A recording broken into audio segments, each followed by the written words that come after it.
You're listening to the Cantina Cast, your home for thought-provoking Star Wars talk. Join Adler and Jonesy in breaking down the latest news, trailers, movies, and of course, your favorite characters from a galaxy far, far away.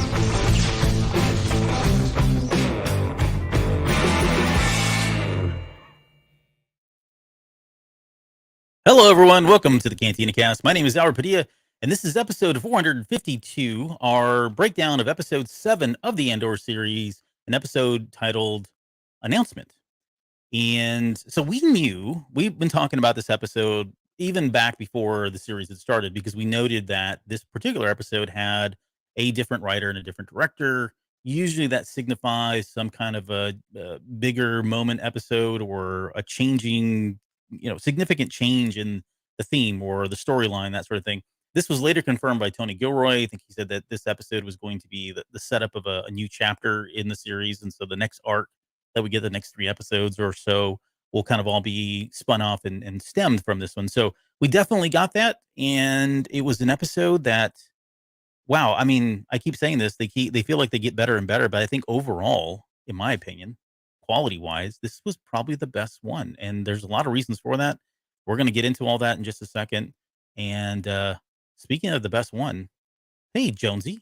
Jonesy's with us tonight. Jonesy, welcome to the show. How you doing? I'm doing fantastic, man. How about yourself? I'm good. I've had my fill of food and energy, and I'm ready to go. Wait, and sleep. Full of, you mean like pumpkin spice latte? Oh, no. We got a stripe cup today, folks. I've got a stripe cup from Thundercloud Subs. So for those listening in and not watching, Albert does not have his PSL today. Yeah. So the PSL watch will begin. We'll continue next week. And I haven't had one today. Resume tomorrow, actually. Maybe you should have it for tomorrow. When you my eye is left eye is twitching. You can't really tell, but that could be the reason. Could be the reason. Albert, today is a very special day at the Cantina Cast. Do you is know it what really? Today, you know what today is? I don't know what today is. No. Today is the Dark Lord of Podcasting's birthday himself, Mr. Mike Rondo. So, is it really? Yeah, very happy birthday to the creator, the Dark Lord himself, Mr. Michael Rondo. Happy birthday. We hope it's been a really good one. The maker.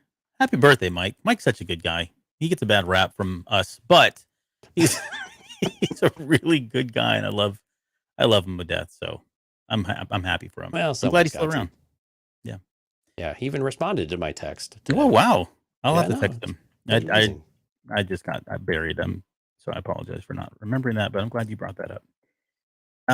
That's the only news worth mentioning today. I was gonna say, we have other news. We've both been kind of drowning at work lately, so apologies in advance for not staying up on that stuff. But there's quite a bit to talk about here, which we will get to at some point. But that's probably going to be for another day, because we're going to roll right into this episode and talk about announcement. All right, so this episode, and mind you, I know we normally do this 2 days after the episode premieres. We're doing it the day of, so apologies in advance. I'm surprised that there's 6 people on. I guess you guys have all seen it. If not, we will spoil the heck out of this. So hopefully you've had a chance to at least watch it once. And I think for me, I've only seen it 2.5 times. I tried to get through a third showing. I just ran out of time. But how many times have you had a chance to I saw it twice, literally back to back. Got home from work, made dinner, and put it on, and then was like, okay, time to watch it again. Yeah. And I'm with you. My initial assessment of this was, man, it was really, really good. I know not everybody has liked it, but I do have criticisms about it, though. Make no mistake. But I really, really like this episode. And again, some of the things that they keep hitting on. Man, I mean, could Luthen and Mon Mothma have a cooler interaction and dialogue? Chemistry, yeah. Yeah, I mean, yeah, the chemistry between them is just fantastic. And that, man, so much tension and so many answers to our questions, and so many more questions that get raised by just this one interaction is really cool. But yeah, man, yeah, really good episode to get us up on the, coming off the high of the heist. I guess if you want to think of it as a high, even though we had really big losses, but man, we're getting right into it, and still right with the good stuff. Really nothing to be desired so far in this episode. We're off to a really good start. So let me kind of, I'll give my opening thoughts, and then I want to come back to you and see if there's anything else that you were kind of want to speak to high level. But the one thing, I know this is going to sound weird coming from me, because I always talk about politics not being my favorite thing, But I really am enjoying the political commentary that They're exists getting it right, in right? this Yeah. show. Yeah, for sure. They're getting it right. They are touching on some things that there's a lot of U.S. politics in here. There's a lot of calling it like there was some Puerto Rico stuff at one point that continues to play out. There's some colonialization from the British Empire. There's remnants of that too. But they're really Tony Gilroy's doing a lot of and the both of the Gilroys, honestly, as writers, are doing a really good job of putting that in there. And it's some of it's subverted, some of it's not. Some of it's like right front and center, and make no mistake about it. It's clear, and the other things are not as clear, and that's fine. I'm enjoying all aspects of that. And as we talk through the episode, I'll kind of cite some examples. I posted a couple on Twitter today, but there were some that just directly stood out to me. The intense scenes, you and I were chatting on this. We were texting back and forth about the chemistry, like you said, that exists between Luthen and Mothma. And when we get into that, I want to kind of talk about just how gripping and intense that scene in particular was. But that's true of a lot of dialogue, right? The dialogue between Bix and Cassian was really good. I'm still loving Edie and all of her sayings or whatever they are. Like it's Right. Yeah. just she's so annoyingly good. I'm loving the interaction with the ISB, and Dedra Meero is now, like, in my opinion, like I even posted this today too. Like she's the true hero of the show so far. Like I love Andor and I love all the other characters, but I'm looking at her as the hero. Like she is doing the things she needs to do. She's playing within the system when she has to. She's going outside of the system. She's being rewarded. I love she's doing the right thing, even though it's skewed because she's coming from the Empire.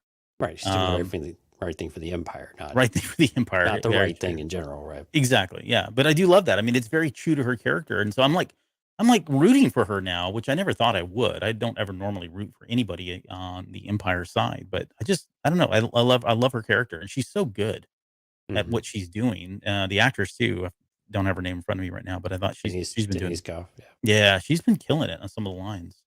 Yeah. And then I felt like they subverted expectations. Like, and I say that because we went through the big razzle dazzle of trying to predict everything, and although some of that stuff didn't come true, I think there are some things that look like are being set up and will definitely come true. So I'm happy to see that, but where they happened is very different than I thought. So I like that. So it's keeping me, intrigued from that aspect. And then lastly, the music, like This Nicholas was the one thing I Britell. was really curious about for you, because this Oh, music was like right up your alley. it was. I It wasn't sure was. how well it fit in with what we were watching, but I knew this was all Albert all the time, like from Yeah. beginning to end. This is good stuff, man. I really enjoyed it. Even And the I'm little not warble, gonna. like the What's that? warble of the music, like Yes. 80s style, like it's on like on a cassette tape. Oh, Yeah, that particular track. I actually recorded the. of course you did. So I recorded the audio from when the credits roll, right after we get the lights out and you hear kind of like a door slamming or something, whatever that is.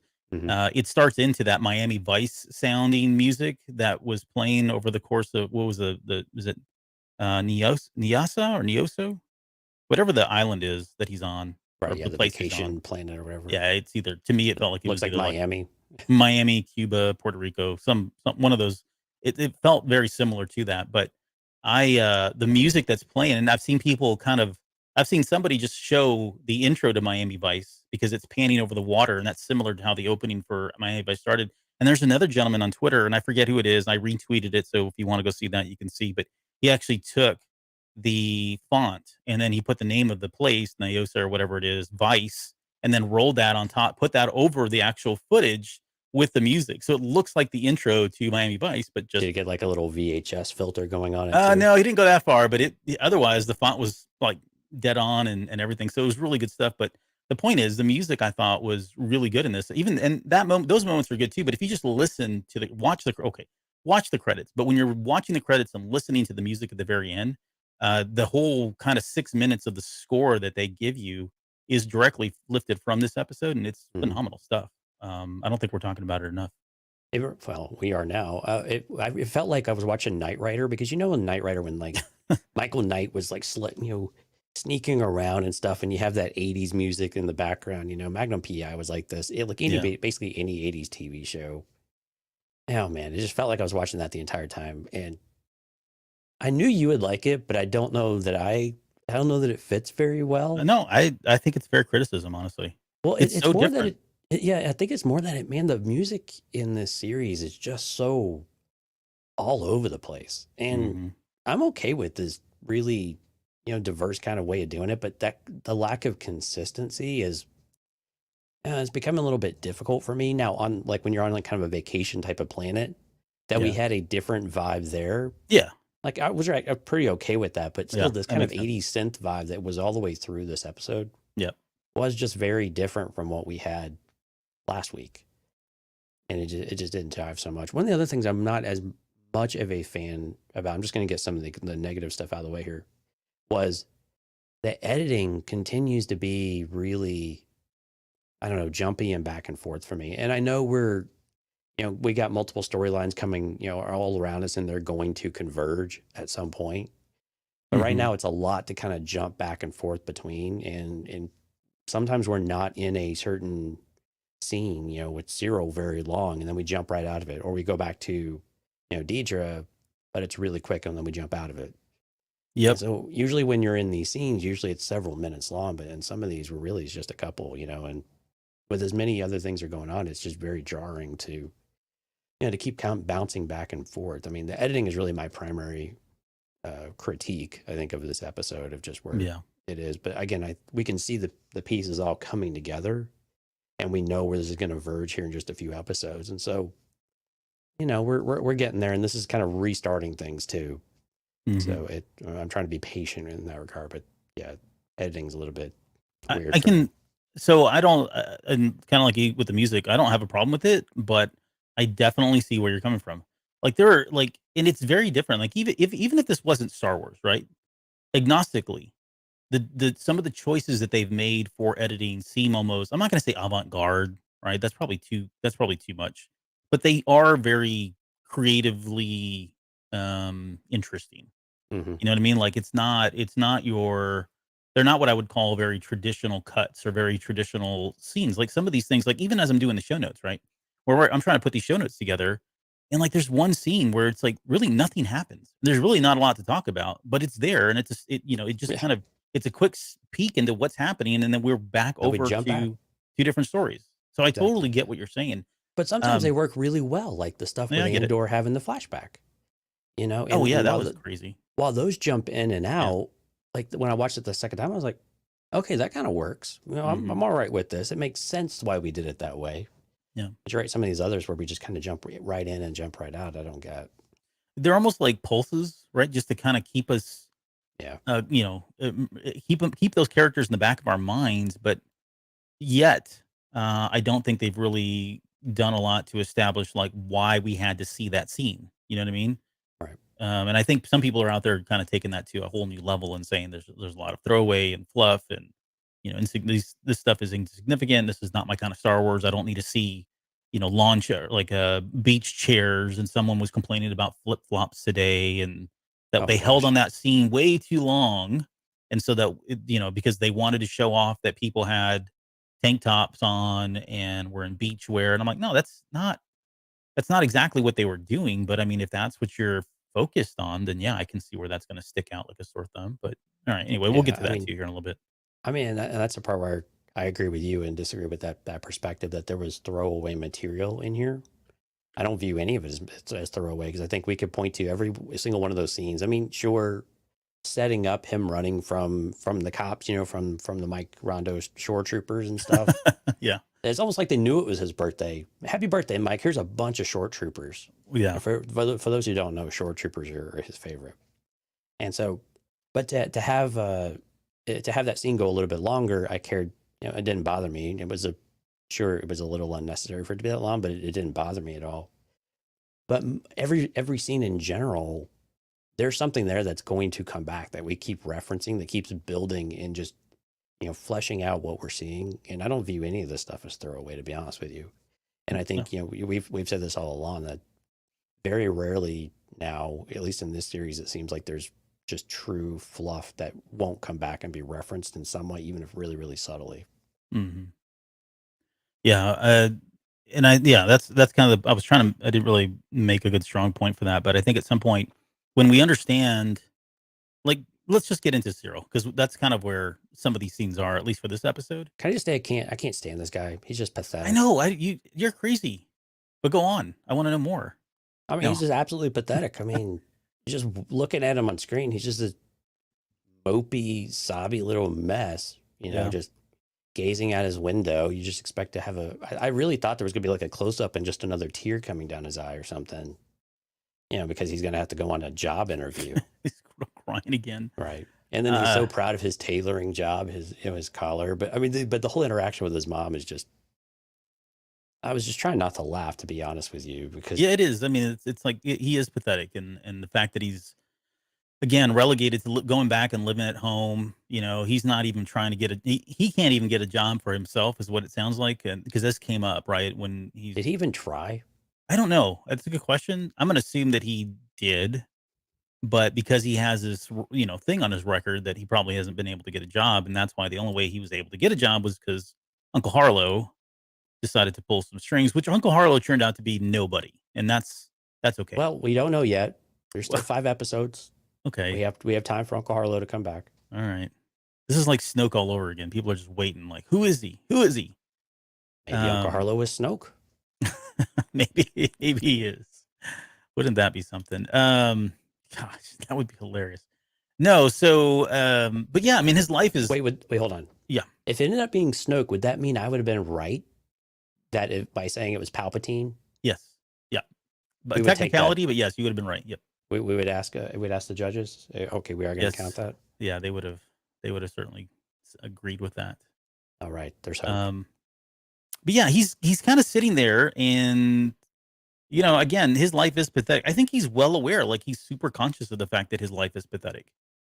He's lost his job. There's people out there that are still on the run. He never got his justice for what happened. He's still bitter about that. It just spilled out of him, when he was walking with that guy that was potentially was going to hire him there at the Bureau of Standards, which, my goodness. I know. Is it lost on you that it's BS? I didn't think about that, but no. Yeah. The Bureau of Standards, BS. Yeah, and so it was really interesting. So when he's walking through there and he's talking about the folks with a lifetime, those who have been here a lifetime or their career, their entire career. Yeah. I'm like, well, hold on a second. The Empire's only like 10, 15 years old. Their whole entire career, and then I had another question for you. The opening that they had just opened up, do you think that was convenient? Do you think Uncle Harlow had an opening? Oh.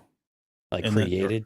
Didn't have one, and I need you to take care of my nephew. Take care of somebody? Yeah, maybe. Maybe he is like the godfather of standards or something like that. I mean, how convenient they just had this opening. Yeah. Okay. Well, I'll answer that question because that's a little bit later, but I'll answer the question. It was reminiscent of, if you know anybody who's ever had a government job. Oh my gosh. Or a corporate job in general. Yeah. Well, I think there's a difference between corporate jobs. Sea of cubicles. Trust me. That's more corporate America, right? But generally speaking, at least, okay, I can't speak for everything. I can't speak for U.S. governments. I can't speak for any other state governments. At least here in Texas, if you get a government job, you're pretty much locked in for life. Like it's almost impossible for you to screw up and get kicked out of that job. And so I know a lot of people that they're they're considered lifers. Like they've only been in, this is it. They're going to retire. They're going to get their pension. But once they're in, and they just, I hate to say it, but they kind of coast and they know it. And it's kind of like a running joke that that's what happens. So the way when he made that comment about these lifelong members, I kind of took them at face value. There probably are people in there. Maybe they're carryover from the Republic, but they're set. This may be the only thing they ever do, but they're set. Like, unless they're making big waves of some sort. Did it make you uncomfortable to see the monotony and the grayness of everything? Just a sea of desks, right? A sea of cubicles, a sea of mundane life. Like, did you have any kind of did it trigger any anxiety? It triggered a little bit of anxiety for me. It did for me from when I was like 20 years old and I went and joined a massive call center to work. Oh yeah. I walked in and it literally was just a field. It felt like a square mile of nothing but just cubes, and everybody was on a headset and everybody people with a headset. Yep. And I thought, man, this was it wasn't even a call center. It was Sears telecatalog. So that'll show you how old I am.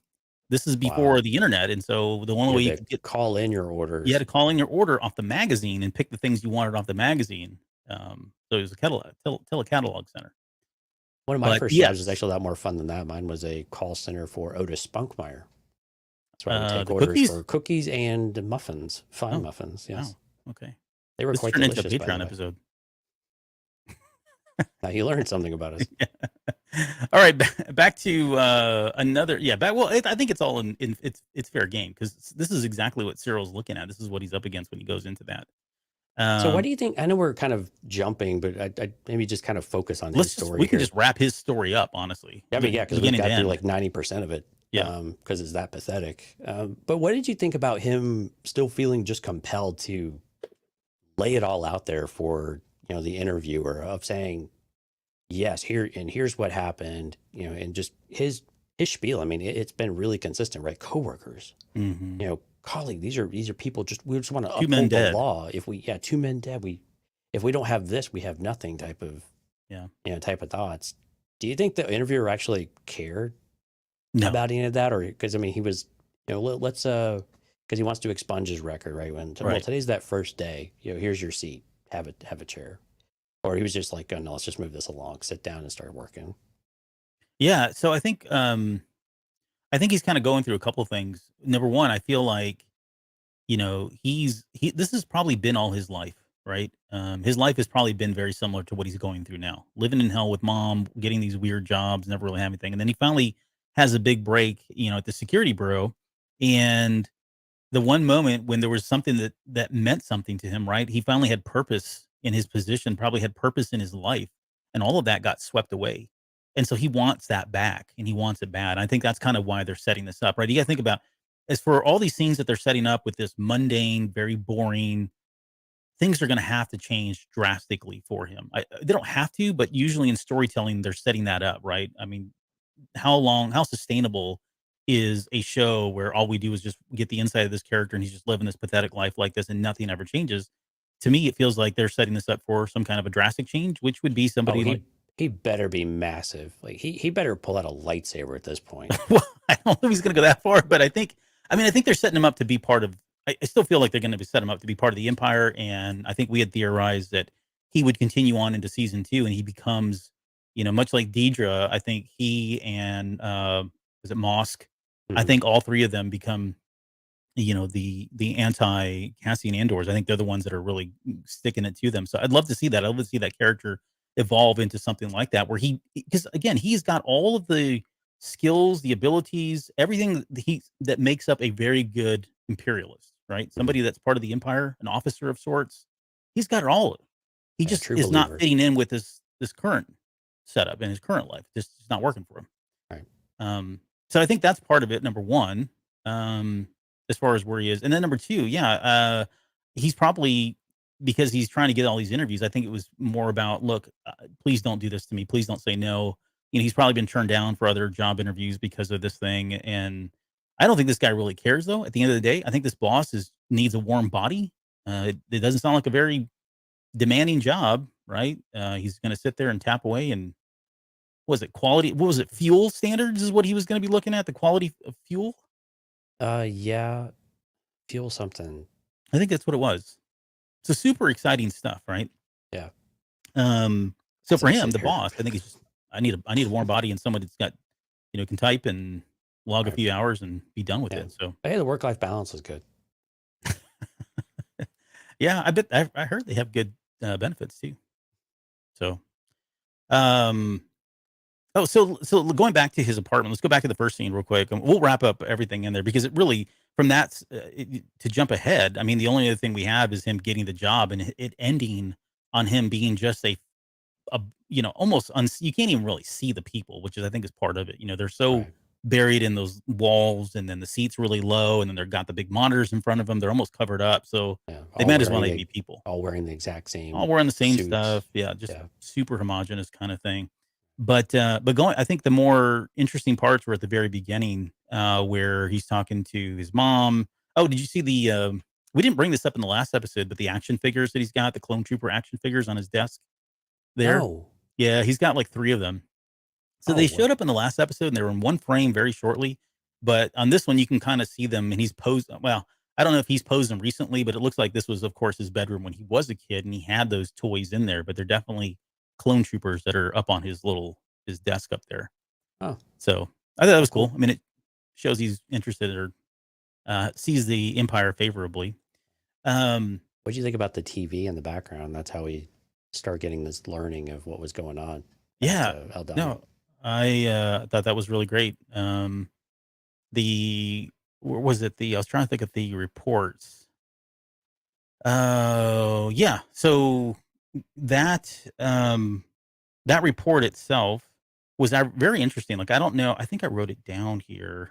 I thought I did, anyways. Maybe it's a little bit later. But I was trying to think. I thought I had it down. I don't have it. But yeah, so it does confirm, at least on that news report. Maybe it's another one that's a little bit later, but on one of the news reports, they do say that this was a terrorist attack. They use the word terrorists. So for them, Yeah. it's going to be identified as such. Terror attack and a robbery, right? Yeah. Oh no, it was on Luthen's report. That's what it was, Yes, on right. Luthen when he was listening in. For this one, it was just about the what was it? The terror attack and robbery, and that the blockade order had been issued. Mhm. So nobody comes in, nobody goes out. This aligns with what we saw with Cinta and the Imperial Star Destroyer that was coming overhead. Good call on that one. You called that one, so I'm gonna give you credit for that. Let's talk about the brown suit.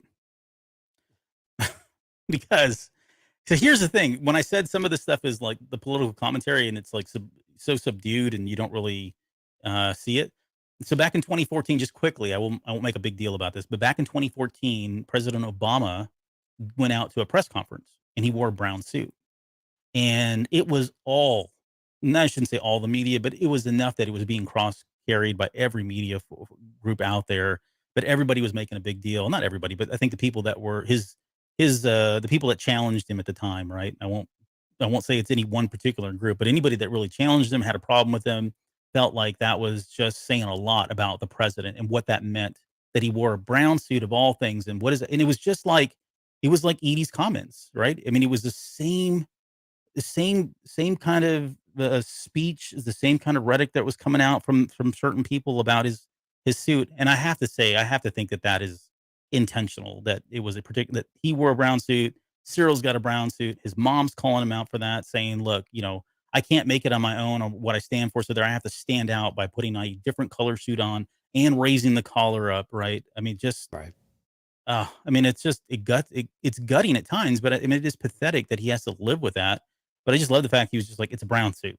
It's a brown suit. Like, just get over it. And that's to go back to the Obama situation at the very end. They were like, it's a brown suit. What does it matter? Just kind of get over it, kind of thing. So Yeah, and she calls him out on it too. She says that I don't believe in myself. I'm desperate for approval. It's what she thinks the suit is screaming. But he kind of looks at her funny about it. But he makes the comment to her that what makes her think that the Bureau is interested in people, individuals, right? When clearly they don't care about individuality. Yep, you're just a cog in a machine.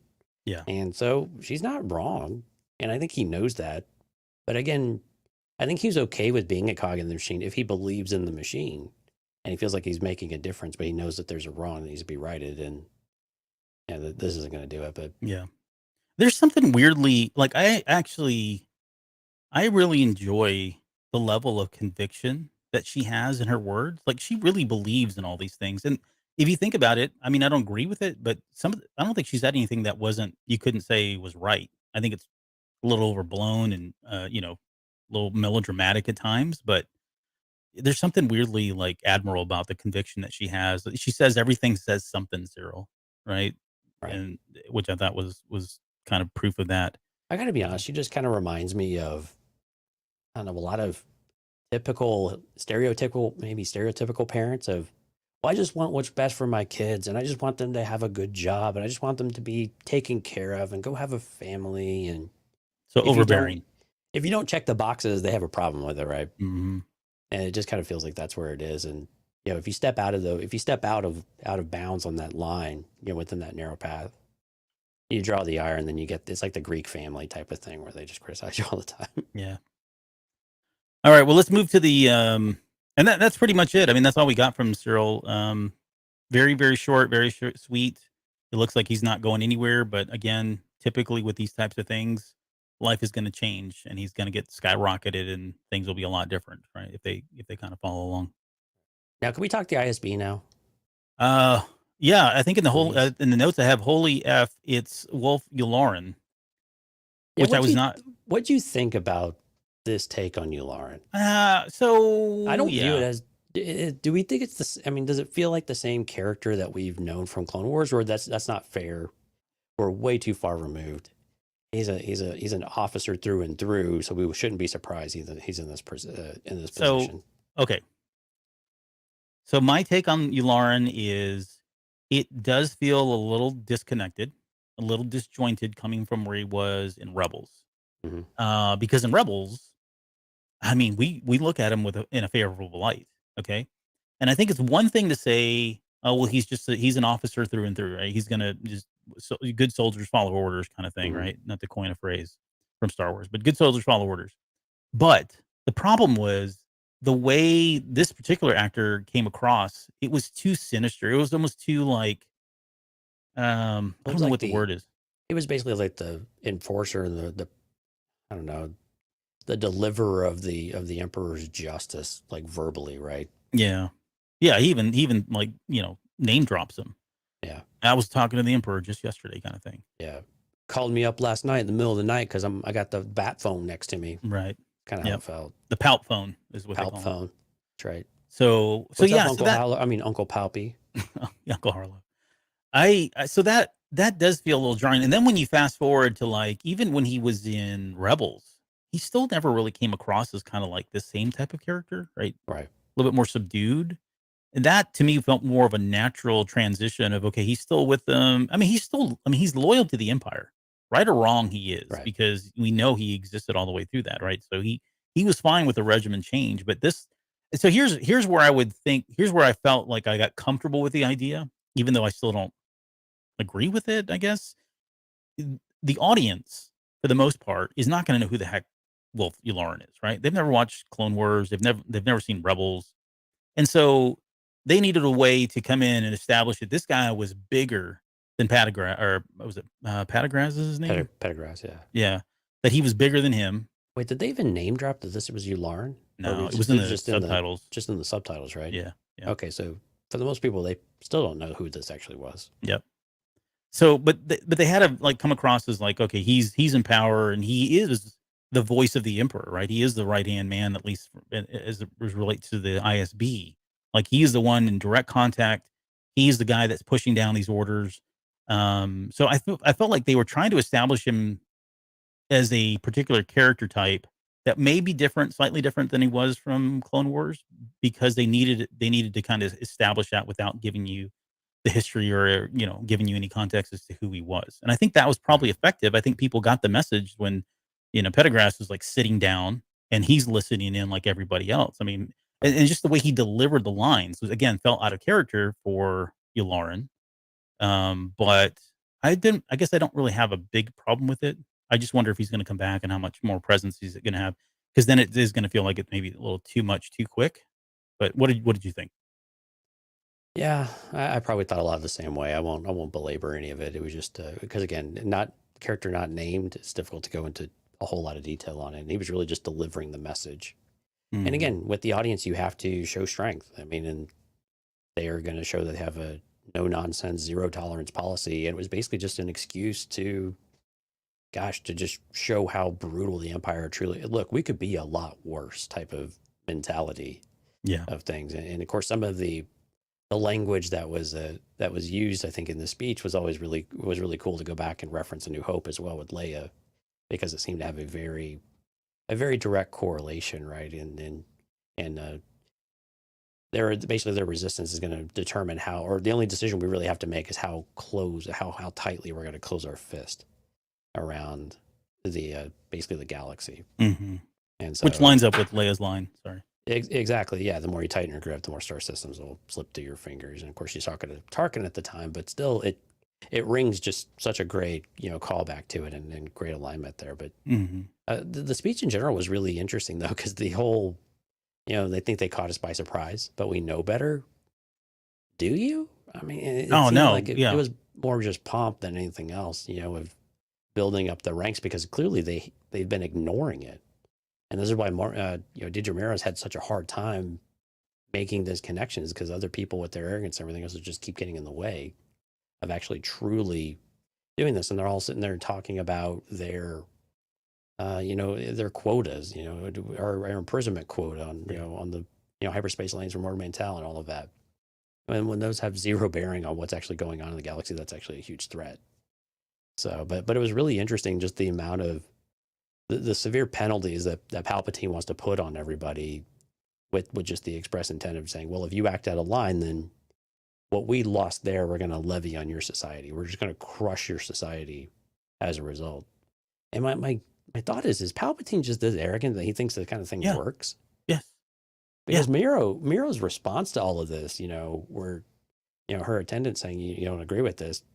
She's like, they're fools, basically. This is exactly what this rebellion wants. Mm-hmm. And we later find out exactly what Luthen thinks they need. Because you've got, when they do this, now you have a bad guy you can really point their finger and say, see, here's the proof that things are not going to get better, and now is the time to rise up. Now is the time to stand up. And she gets it. Yeah, that's exactly what happened with Marva later in the episode. Exactly. Yeah, I mean, it's very telegraphed in the episode, of course, but this is just the opportunity they've been looking for. They need that one moment where they can say that, and we've been talking about this.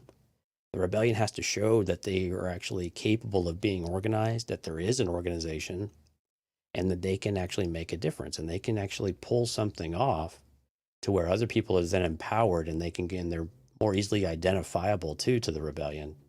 And then you really pick up steam, and then the dominoes really start to fall. Yep. Yeah. So those are the things that are important, but unfortunately, for the Empire at least, Meero's about the only one, and Blevin is completely oblivious to it. You talk about a guy, we give Blevin a lot of credit before that, kind of a by the book guy, but he believes in the Empire cause, the Imperial cause, but clearly he's all about kind of protecting his own as well. Mm-hmm. Especially once she finds and builds that pattern.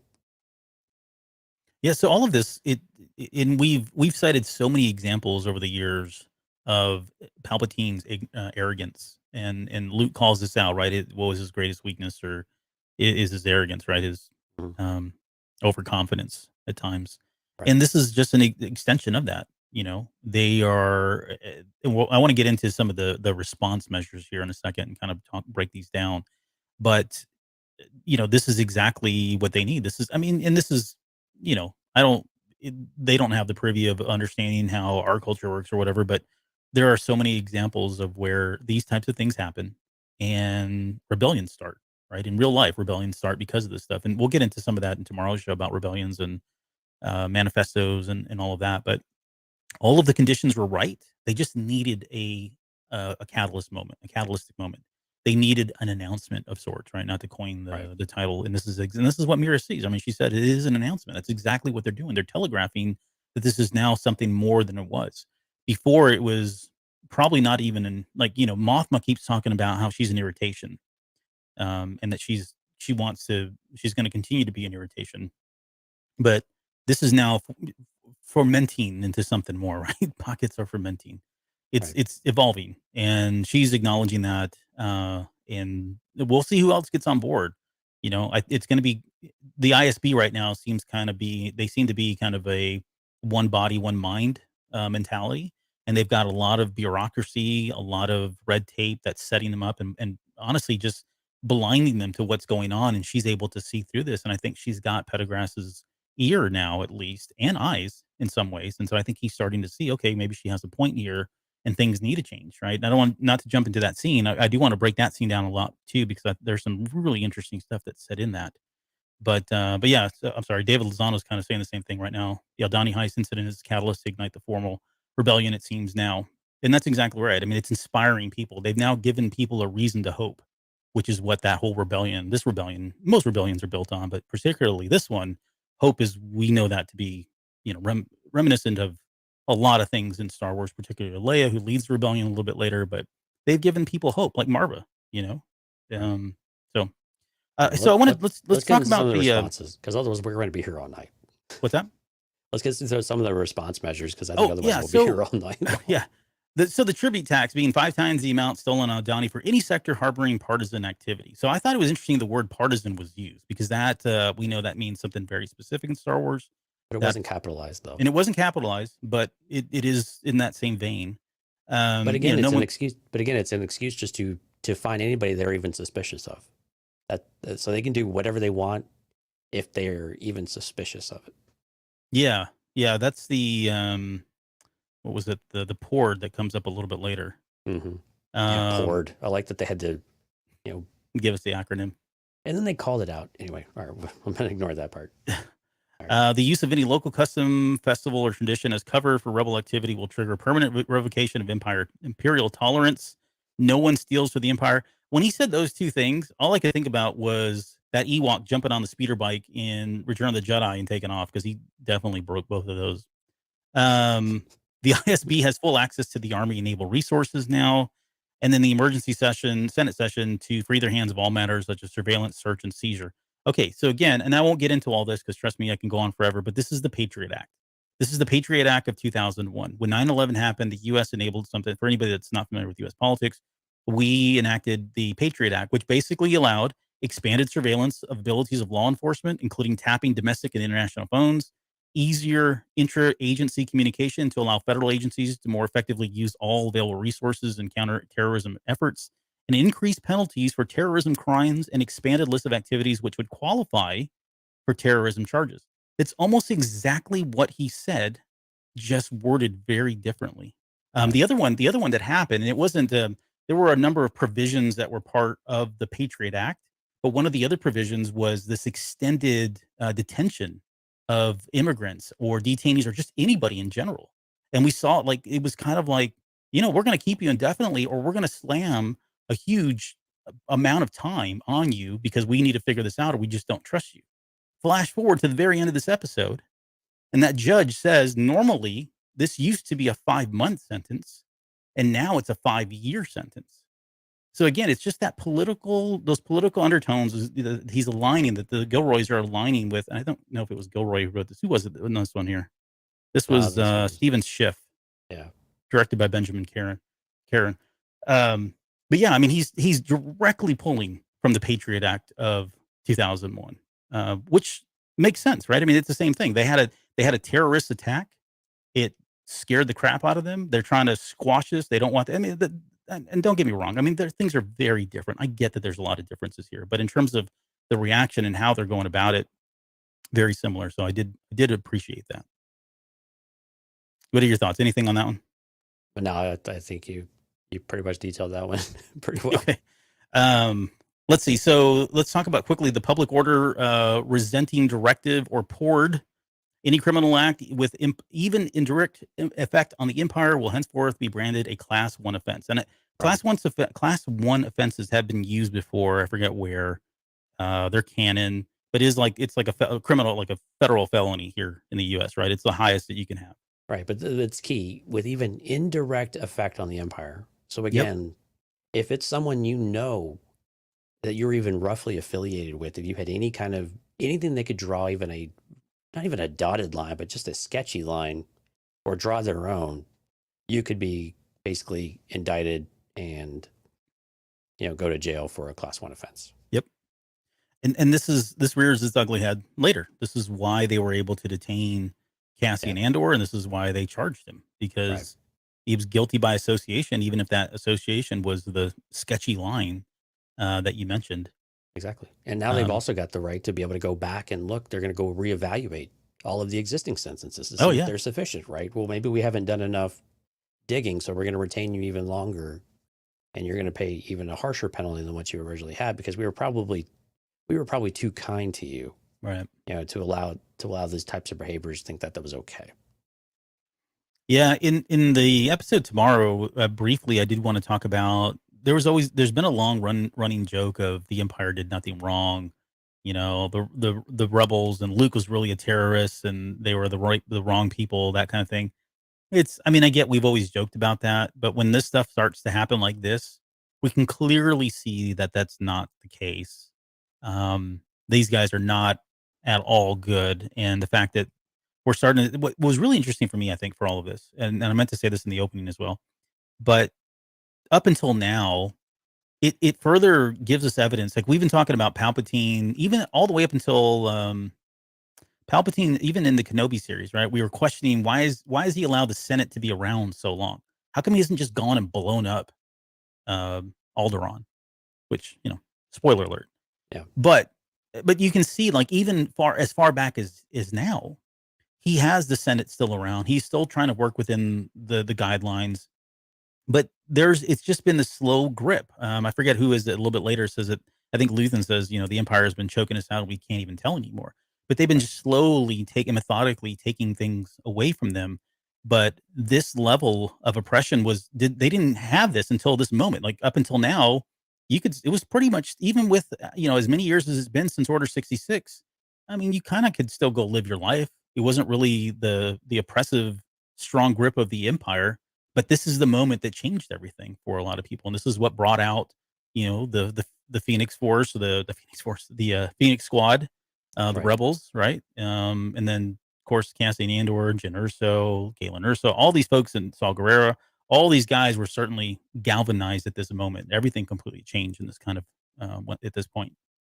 Yeah, each side's actually playing into each other's hands, right? Because the Emperor wants something to basically in order to show the people, hey, these are all for your protection, for the protection of the Empire, for protection of the good people in the galaxy. We're just targeting the bad ones. Yeah, That's always the underlying principle behind it, is that we're really just doing it for good. That's why I hesitate to equate this to politics, because I want to say generally we do things with good intentions, even though sometimes we abuse things with good intentions. But with the Empire, we clearly know it's all a power grab, but it's all about exerting control and influence over people and oppression. mm-hmm. But I think it's interesting, both play into the other scheme, though, because the more the Empire does those types of things, the more it escalates on the rebellion side. The more the rebellion does, the more it escalates on the Empire. It's like this circular reference where they just continue escalating until what are you left with but all-out war, civil war, whatever that might be. And so everything just continues to escalate because there's no one's willing to back down. No one's willing to give up. And Yeah. Yeah, and this would be considered, I guess, civil unrest at this point until the war is officially started. But either way, yes. the galaxy is so large and they've expanded. Like I wonder if they're going to touch on this too, but it's so big, and we know the Empire is really large too, but have they overextended themselves? Have they gotten to the point where they're trying to control so many different systems and they really don't have the reach to do so? And what ends up happening is you get all these splinter cells that are popping up everywhere, and until they come together, which is, again, not. I think you and I both agree that happens in Star Wars Rebels with the Mon Mothma appearance in episodes. Right. But until that point, there's so many of these little splinter cells and skirmishes and unrest, civil unrest all over the galaxy, and they start losing. It's what Leia says. They're starting to slip. There's just too many of them. They can't keep all of these folks, under control all the Well, time. and that was always interesting about Marva's comment too. Like, they're not going away this time. Yeah. The Empire is here to stay on Ferrix. And that was a really curious comment, because it does kind of lead to where you were going, of like, do they see a problem, they solve a problem, and they move on to the next problem? They just leave? Why have they been there in the past? Was it just for resources and then they left? They kind of set up a small camp, or, it doesn't make sense why they would kind of come and go unless they were still exerting that authority, or they were still wrestling the rest of the galaxy under some sort of, I don't know, just, stability, I guess, maybe. In the Clone Wars, maybe when they ended, they didn't deliver on that stability that they were doing, so they kind of showed up in pockets. But so it was an interesting comment from Marva that they were there and they weren't going to leave. They were just going to stick around now. Yep. Well, yeah, I've got some thoughts on that too. But let's talk about the radio signal that we're back on Coruscant, what I've been calling Luthen's Magical Shop of Wonders. There's so 80 million credits were stolen. That news report also says the military personnel at the garrison have been replaced and are being interrogated by the ISB. So the ISB is already there, which I would assume is that Star Destroyer coming in. There were 134. Thought they were both dead. Who? Well, who are they left to investigate that would be held accountable for the garrison on Aldhani? Oh, yeah, I don't know. I mean, it seems like most people are. I think they're just saying that they've probably removed everybody that's there, and they're all under investigation, pulling camera footages, and I don't know, whatever they're doing as part of their, Gotcha. what you expect the FBI to do. Let's see, the tracking devices on the escape craft were disabled. So for anybody that had that theory, they just poked a hole in there. So it looks like at least somebody disabled that stuff on the trawler there. And then 134 Aldani residents were taken into custody of suspicion of invading the terrorists. So I think we're done with Aldani. Outside of anybody that was in that area, I think they've all been detained and they won't be a part of that anymore. Right. Yeah. Cinta's the only loose end, I guess, to figure out where she go from there. Mm-hmm. So So she apparently has a job to do. We're just not sure what that is yet. we still don't know. Well, I think well, yeah, we'll get there. Yeah, with Clea. Yeah, which that was surprising. Stupid. I mean, stupid me. Okay, so Luthen and Mothma.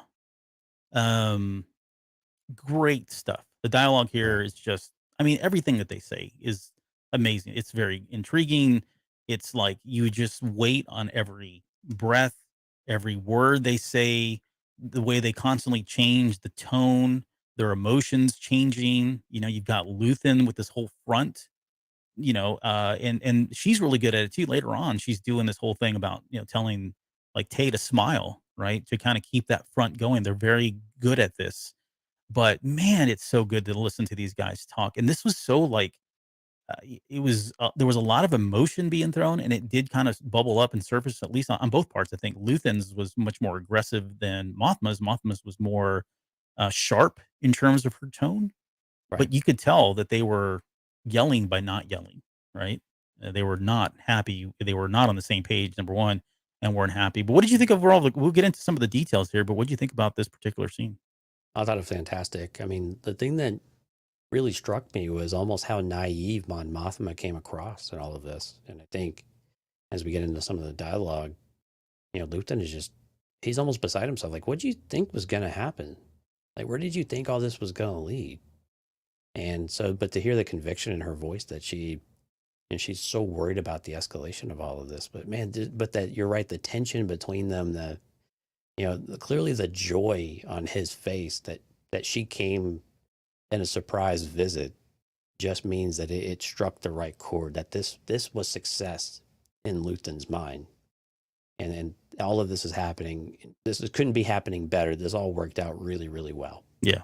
And to get to elicit this kind of response and this personal visit, from her in order to do it and kind of call her out a little bit too. I think Luthen probably has some, a little bit of pride there of like, I'm in charge now kind of thing, where I'm the one actually making things happen, and you're just trying to get, you're trying to get all this money and you have all these people that are trying to do your work for you, but we're over here making things happen.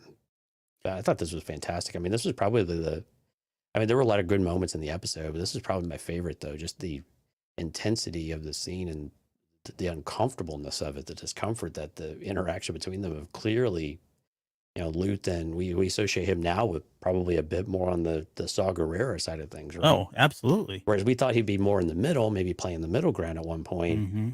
Now it's like, nope, you have diverted severely. And Mon Mothma feels like she's on a total island and just completely useless, right? And I think that's probably how she's feeling is my guess. I'm not saying she is useless. They all have a different part to play.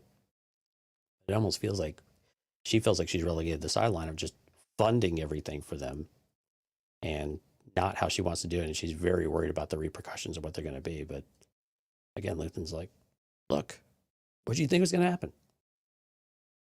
This is reality. This is what revolution looks like. Yeah. And it's almost like he was, in some ways, it feels like he was emboldened by the success of this, Oh, he was validated. Yeah. That this was, and he tells her, the network is up. Like, we're up and running. Mm-hmm. I told you to get out. Like, surrender. If you don't have the fortitude for this, give up and get out. Save yourself while you can, because this is just the beginning. It's going to get worse. It's going to escalate. Yeah. So they're not on the same page as I originally thought they were. Like, at least the way we got the first couple episodes and their first interactions, I always felt like they were, in alignment at least, right? Roughly. I think she just didn't know what he was doing entirely. Well, yeah, I mean, not that he was lying to her, right? I think it was a need to know type of thing, and we kind of got this with him. I'm sorry to interrupt you. With Mon Mothma and Tay a little bit later. Of it's probably a little bit better. I keep you at arm's distance, but we're on the same wavelength. And she probably thought that with Luthen, but she thought wrong. And Yeah. Luthen, I don't know if Luthen played her, but Luthen was probably like, "Look, you don't want to know, so I'm protecting you, in my own way." All right, sorry, I didn't mean to interrupt. Yeah. Now that you've lost your train of thought. Yeah, I don't remember what I was going to say. Let's see. Okay, so he mentions the risk of new faces in here.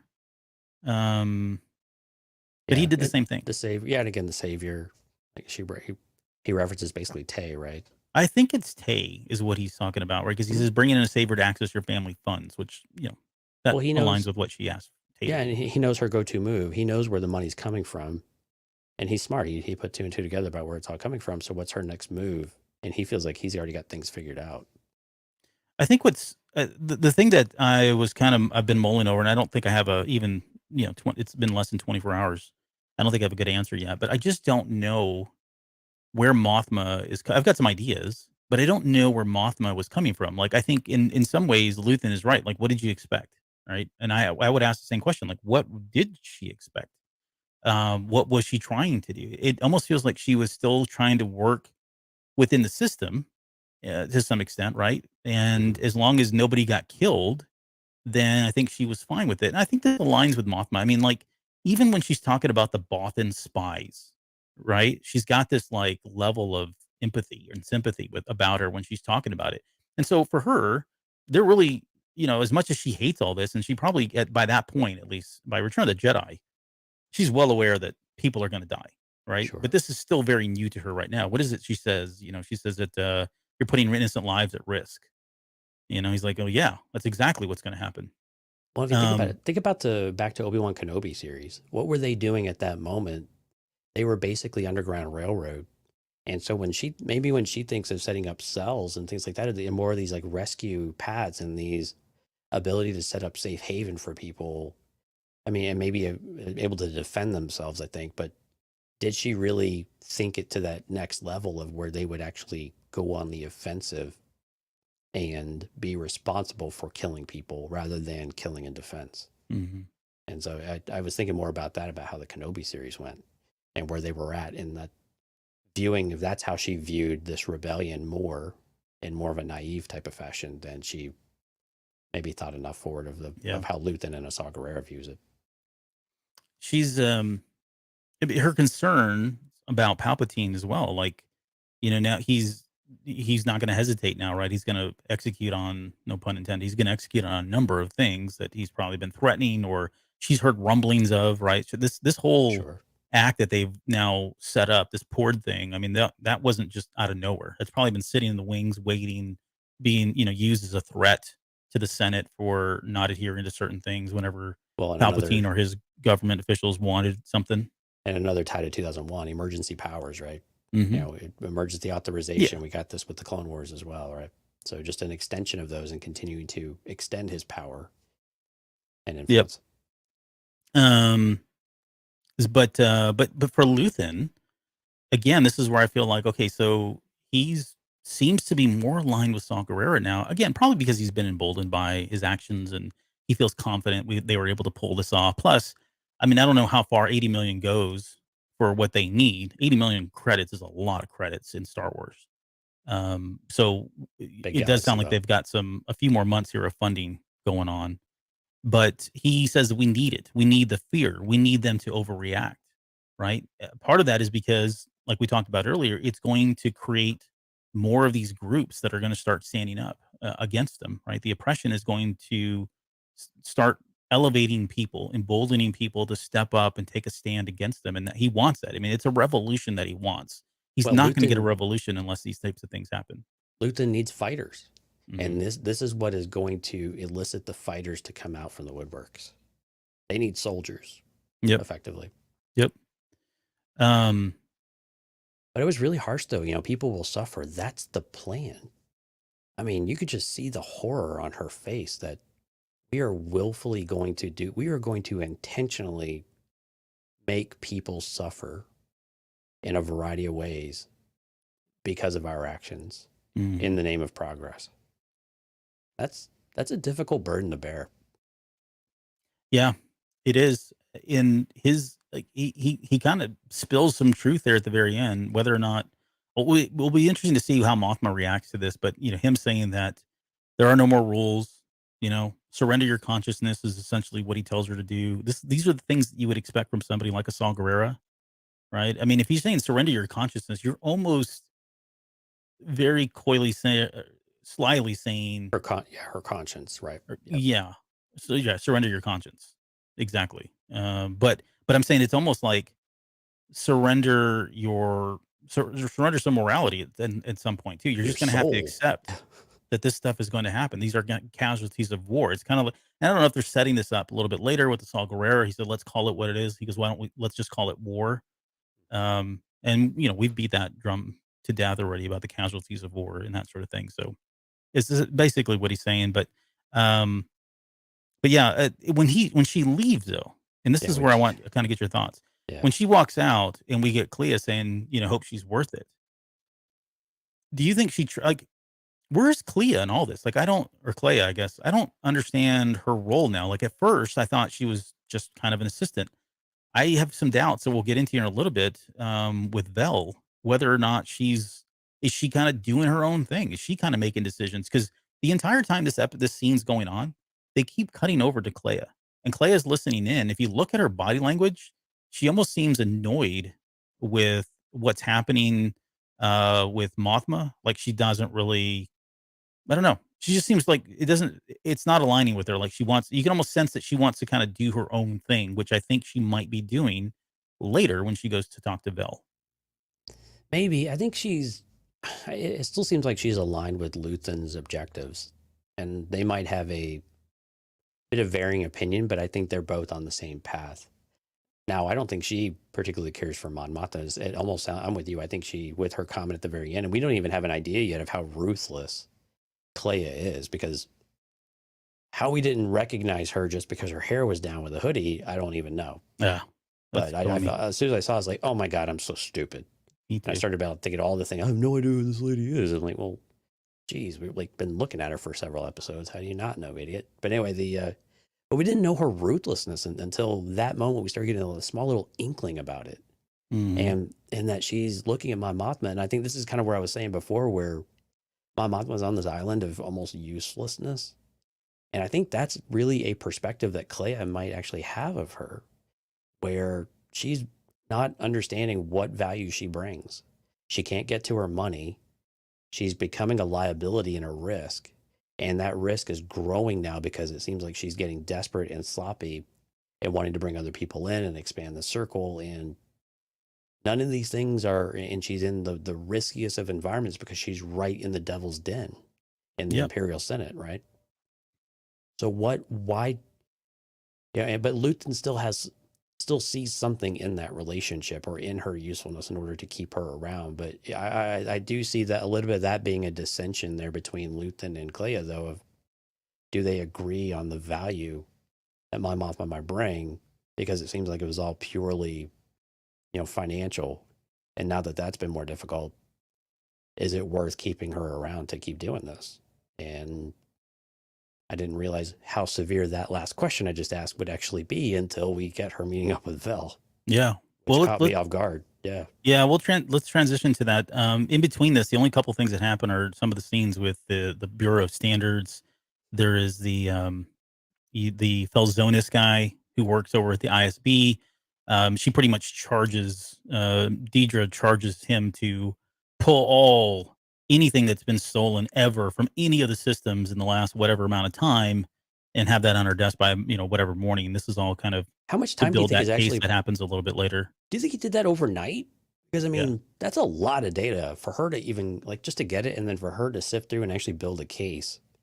Yeah. Or just like Star Wars math. It's like Star Wars math. Magic. Yeah. Oh, okay. That's what it is. I'm going to chalk it up to that. And then we got that Cinta on the Star Destroyer. We don't know she only had two scenes. The one where she sees the Star Destroyer fly overhead, And then later on, she's on that makeshift speeder bike kind of Right. thing. Looks like, Oh wait, sorry, wrong scene. yeah, but she was kind of hopping down the hill. We don't know where she's going yet, but I think, Oh, and so, again, and sound disappointment. I'm sorry.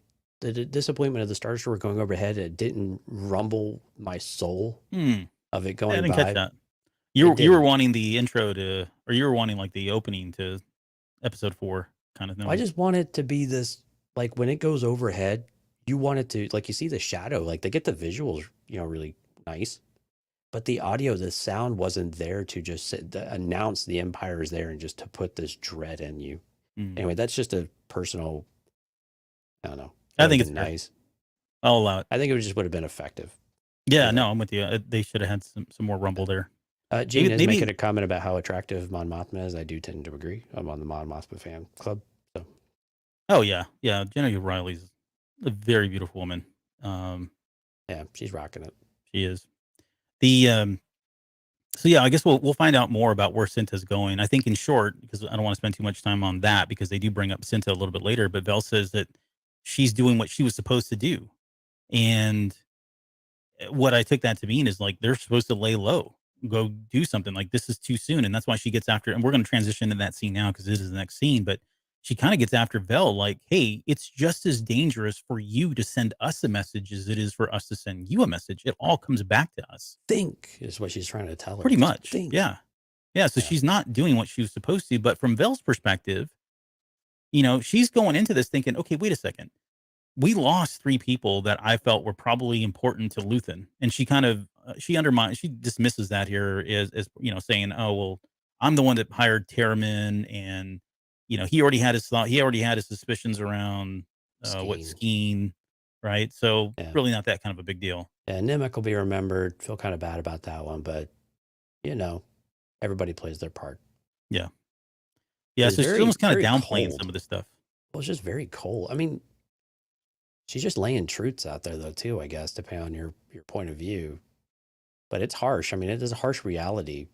But it really started to tell me, though, about Cinta, though, a little bit, too, and more glimpse into her character. And the disconnect between her and Vel is that Cinta is appears to be one of these very hardcore, I will do anything for the cause because that's what I live for. All these other things, Vel, I love you, you're great. But this is what we're here for. This comes first. Everything else is a secondary thing of that. None of this other stuff means anything if we can't beat the Empire, because none of us can live like this. Yeah. But I'm starting to ask the question of how ruthless is Cinta then? And we know that, Skeen said that very same thing about Cinta. Like, she's probably she's the one to watch out for. She's the one that'll knife you in the back if you cross her. And yeah. So it's just, how far would that go? Well, to use kind of like, I guess the extremes, right? She seems like she'd fit in with like a Saw Gerrera, right? Just kind of accepting that there's going to be loss, accepting that there's going to be risk, and that sometimes innocent people are going to die, but this is, it's for the greater good. That seems to be kind of her MO, where somebody like Vel, because she's coming back to Luthen and going, "Hey, how come you haven't contacted us? And do you know what happened?" And she seems to be more along the lines of, the rebellion, I guess, if you will, not the extremists like the partisans. Well, let me ask you a question then. Yeah. All right. So Clea's giving Vel the order to go kill Cassian Andor. She's not going to do it. What? She's not going to do it. What if she gave Cinta the order to go kill Vel? Would she do it? Maybe. I mean, it depends on where her. It'd be pretty messed up. It would be messed up. I think it depends on her. Like, if it's Cinta, I don't know the relationship between Cinta and Clea, and maybe that's the point, right? It doesn't matter. She's just following orders because there's the greater good there. I think Andor turns into that person, right? A little bit later. I think he kind of turns into that. He's kind of right on the edge, but he definitely evolves into that kind of character of, I may have to just kill somebody innocently because it's what we have to do. And we see that very clearly in the opening of Rogue One. Right. But I think it depends on the relationship with Clea. It depends on his relationship with Luthen. But yeah, I think she has it in her to kind of fall through or, go through with that type of an action. It's this idea of loose ends, right? And they're still very vulnerable. And any slip up of anybody, if Luthen is exposed in any kind of way, a lot of things, all the dominoes really start falling. It's the same with Mon Mothma, but it's very the same thing with Luthen too. is that the actual cells then start breaking down and the Empire would completely annihilate whatever they've built.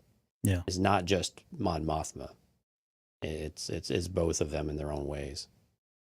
Well, no, the ironic thing is, like, she gives the order to Vel to go kill Andor, right? That's going to be interesting, especially now that he's about to head into prison. So we'll see where that goes. Right. I don't think she would do it. But then the interesting part of it is, you look at Luthen's perspective, at least Clea's perspective is, hey, we got a loose end. We need to get rid of him. We don't want him talking about Luthen ever.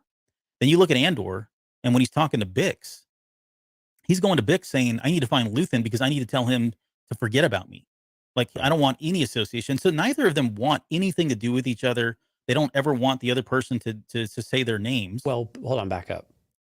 Is this really what Luthen wants, or is this what Clea believes is the best thing? This is, I think, to your point before, is she going behind Luthen's back saying, I know he's concerned about Andor, but he won't give the order to take him out because he views Andor as such an asset. And maybe she's not sold on it. So do you think it's what Luthen wants as well? No, or do good you think point. This is just Clea? It's Clea. And I think, and I'm going to cheat. I think it's because in the trailers, we have that line where she's almost grading him and saying, like, you slipped up. You know what I mean? Like, you left these loose ends. Like, in his mind, I think he still believes in Cassian Andor. Like, he truly believes in that person, and that he is the person that he needs to help build this rebellion. And for her, it's probably self-servicing. That leads Cassian Andor leads her to Luthen, which is directly tied to her. So from her perspective, it's really not about Luthen. It's like, I can't be exposed. So Vel, you're going to have to get rid of this guy because he puts all of us at risk. I think that's how she's trying to sell this. Maybe so. And I don't know if it's personal protection. I think it's maybe she views Luthen as a bit soft in some areas, and maybe with Andor because he's been obsessing over him for some period of time. And she's like, you know what? He doesn't want in. Stop fighting it. Eliminate that problem. Let's move on and go to the next thing. Yeah, I can see that. I see what you're saying. Like, he's not, you want him, though his heart's not in it. So, yeah, exactly. And we're already at risk. Just get rid of him. Let's move on, kind of thing. And this is starting to give us a little bit of credibility, though, with Andor being in prison. How are they going to tie that loose end up? And again, I think the question, we're still possible here if this is how Saw Gerrera gets involved. Is that not for the rebellion's purposes, but maybe to go take care of Andor, free Andor, kill him? I don't know, and something. But who else would be able to undertake such a task? But they could do it. The masters of kind of guerrilla warfare, right? Yep. Okay. Good discussion. Let's move to Marva's home, where again we had some more hard hitting stuff here. He's pitching this whole idea. I mean, he comes in and, he learns a lot here, right? He learns that Tim, as B2 says, that Tim was the one that turned him in. He's trying to tell Marva, hey, let's get out of here. I've got enough money. We can go live wherever we want to. And it's kind of tropey at first. I was thinking, oh, look at her. She's just the old curmudgeon that's like, no, this is where I grew up and they'll have to kill me kind of thing. And I mean, it's more than that, thankfully. But you could see it all over her face. She was not, her heart wasn't in it. Her mind wasn't in it. She understood where he was coming from. But there was that one X factor about, ironically, the heist, which is now given her power, given her purpose to stay there. And it pulls out the story of Clem, though, too. And as we get some of the flashbacks, too, of, she goes down Rick's road. She deviates every single time because of the memory of him hanging there.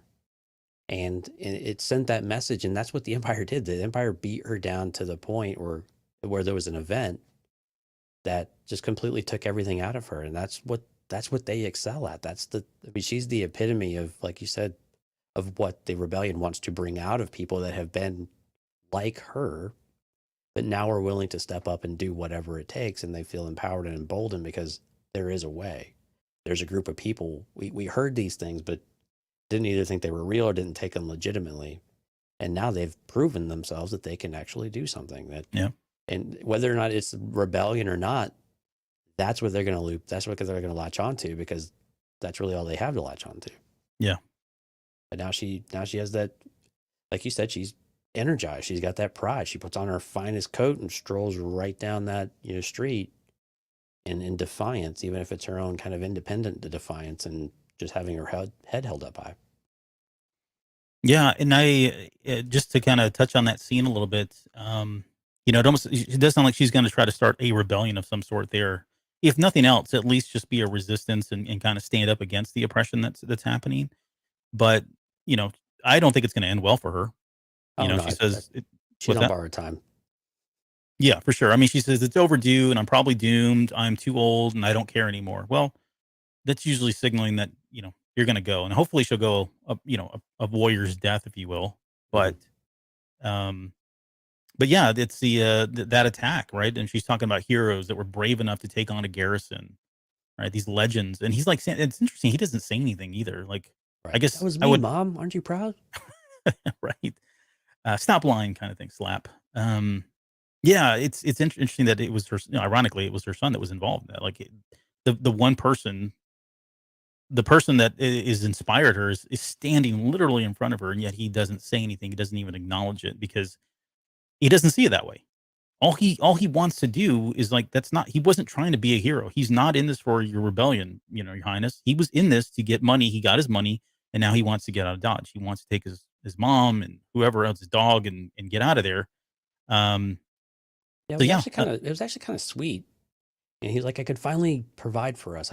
We've seen this so many times in the material. sure. I Yeah. can finally get us out of this place. This is cold and damp. We can go somewhere warm and easy. And it was the word easy I thought was just so profound for Andor. I started thinking back to the early interviews with Diego Luna and Tony Gilroy about his journey. And this scene, I think, really said a lot about like Andor's line of thinking, but also how other people view him, like Bix and Marv in particular, of maybe always looking for the easy way out or always being self-centered enough to where I'll do what it takes to survive and not really think about any of the damage left behind. I'll just keep moving to the same thing. Well, I've got enough money. I can save mom and B, and we can jet. But I mean, was he going to invite Bix? Because he just mentioned the three of them, but he went over to her house. I'm assuming he would have probably taken her with him. But but it was just interesting that Marva also says, no, you deserve this. You don't deserve the life you've had. And the sister thing we'll have to talk about in a minute. But you deserve to get away from all of this. This isn't the life you deserve. This isn't the life you chose. You should go enjoy it. I've found my new purpose. Have fun. But it was almost like she was, I don't know, needling at him too. Like you're just directionless. Don't worry, I'll fight this fight for our home. You just go out Yeah. and be No, you. I agree. She even says he's on a different path, which is the craziest thing because she's so wrong at the end, and she doesn't know this, of course, right? But if you think about it, he ultimately gives his life for the same rebellion, and he does arguably one of the most important things, if not the most important thing, to bring an end to the at least. No, I wouldn't bring an end to it, but at least set the Empire back pretty heavily when it comes to the Death Star. But for her, yeah, I mean, she's looking at this as this is not you, right? This is your destiny lies on another path from mine. Not to quote another Star Wars line. So she's almost taking like that motherly. I'll stand up. You go, live the life. But I'm the old person here, and I'm going to fight this fight. Stephanie in the chat said she grabbed her gun like she was about to walk out there that second and start shooting, and she's like holding that pistol in her hand, like bring it on. I dare anybody to walk through that door. I'm just going to start, opening fire, kind of thing. So I think you're right. I think she's kind of looking at him as he's still a kid, and I'm trying to watch out for him. And if it means him going away and getting away from all of this, then that's the one thing I could probably want from him, or from him as my kid. You can't stay here. And she said, "What? You're the most important thing that's ever. I've never loved anything like you before." I mean, it's a very sweet moment between both of them. Right. But yeah, she's trying to care for her kid. Yeah, I mean, and Bix's comments were really damning too, in some ways. Of, you won't get, you won't get caught. You'll get turned in, and he's just flabbergasted. Well, who would turn me in around here? I know these are my stomping grounds. And again, it's him not recognizing what he has left people. The situation that he's left this place in, and he's just willing to abandon it all anyway. He doesn't have any ownership over it at this point. And she's like, just go be you, I guess. Just go do your thing. I've forgotten you before. I'll forget you again. Anything to kind of get him to acknowledge someone other than his own desires. And I understand Andor's just trying to do what he thinks he can do, right? Yeah. What he can actually control. He doesn't believe he can be part of something bigger because it just seems so impossible, the odds. He knows what's right and wrong, I think. But it's still difficult for him to sign on to any of that because it just seems like, I mean, we went on the suicide mission. Yeah, it was successful, but still we had 40% or 60% losses or whatever it was, right? Basically 3 of us escaped. So we're, 50% in baseball is great, but not in survival. Right. There's so many parallels. Like, I won't get into them now because we're way over on time, but I won't get into the parallels, but there's a lot of parallels that exist between Han Solo. Oh, yeah, Everything about absolutely. him trying to he's in this for the money. He's not in for the revolution. There's the line of marching into the detention center is not what I had in mind. Well, he marches into a garrison, which is not exactly what he wanted to do. So I get it. Like, At least he I didn't have think to they, go into a garbage pit. So yeah, it's coming. It's came probably out the next ahead episode there. here. It's called Prison. But I think they're doing a really good job of establishing him as somebody who's really not still vested in this. And I think it's gonna be now it seems like it's gonna be a combination of the Nemec's writings in his manifesto, plus on top of that now the uneasiness of knowing that he's in prison while his mom is when he last saw her was holding a shotgun basically ready to go at war with people that she's not going to be able to take on. So all of this I think is going to play into molding him into the person that we see him by the time we get to Rogue One. Well, I'm really curious what he's going to learn in prison. What are the other voices he's going to hear? Is he going Exactly. to hear and see that there is this sea of people who are all experiencing something, that they all have something in common to that effect? And they'll have some commonality in their stories about what has been taken from them or what they're suffering through, why they're all in this place and how wrong it all is. And how they're Andor, treated too. right. And Andor's got his own individual story in this specific instance, but he's kind of been running through this whole thing his whole entire life as well. And so one thing before we leave Marva, though, what did you think about her comment about his sister? So she tells him to stop chasing his sister. It's basically chasing ghosts. Mm-hmm. It's not his fault what happened to her. Everybody was wiped out. What do you take from that conversation? Like, what do you think actually happened once he left? Once they /kidnapped /saved him? Yeah, I think I almost took her literally. Like in my head, I thought, oh well, I guess the Empire showed up or somebody showed up, right?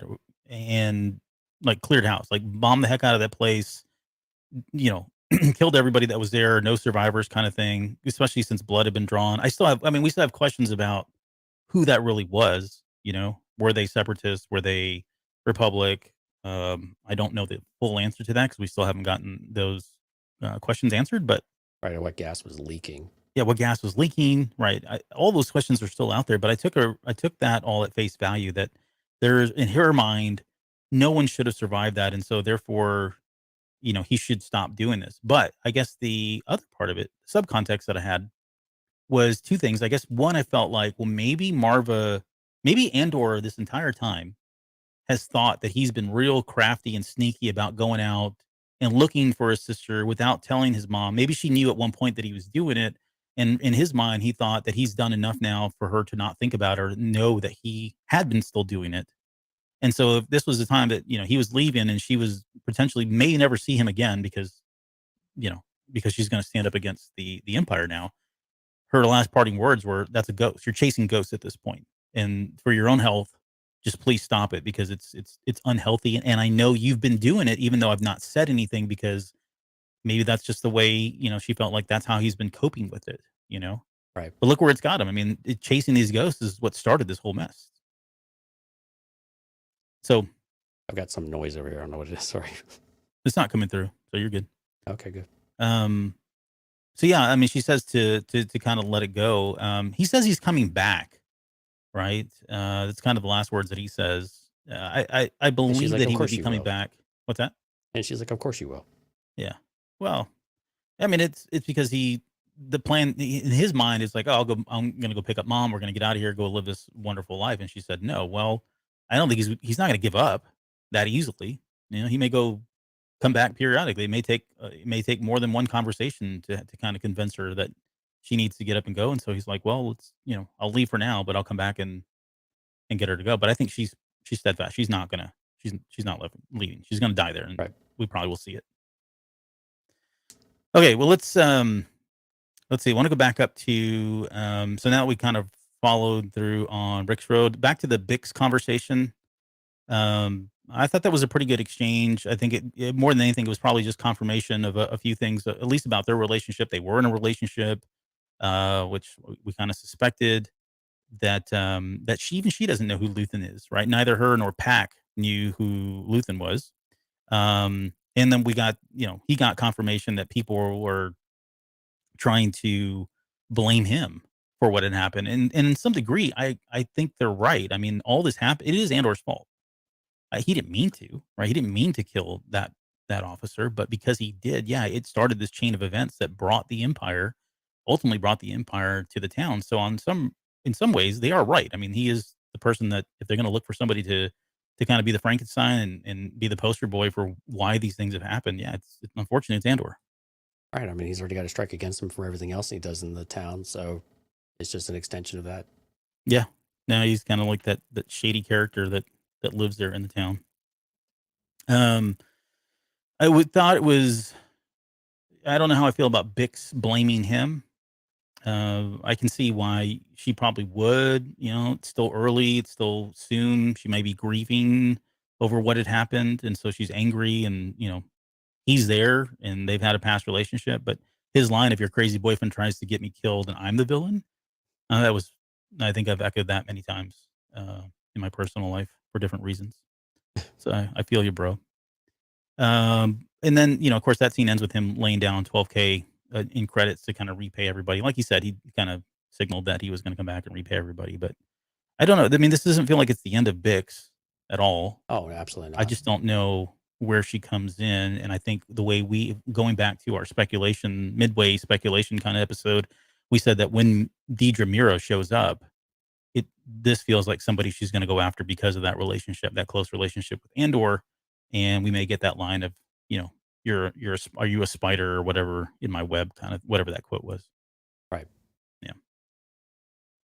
Let's see. I think we skipped over the house party. So let's get back to that. Okay. So there's a lot that happened in this particular scene. A lot of really good stuff too. And I'm not going to get into all of the, unfortunately, it's so early. I didn't get a chance to do like Easter eggs, and there was a lot of Orabish that need to be translated. I've seen some people highlight some characters in the background of this party and said, "Oh, this is so-and-so."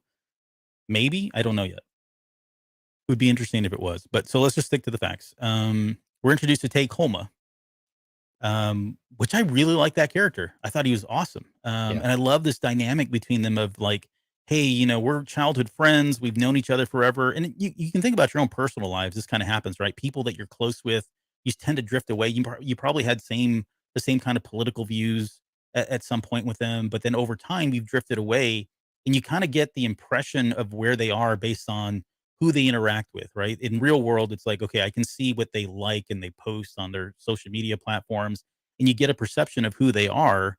But then that's kind of what's happened here, right? He's saying because she's so high up now in the Empire, essentially, right? That's part of the Senate, the Galactic Senate at this point, that he's presuming that she's kind of like, maybe not a loyalist, but maybe a sympathizer in some way, maybe not as harsh. And for him, it's like he's gone the opposite direction. So he's very timid and very cautious about the words that he's using, and doesn't want to she's in the say certain things because of their friendship.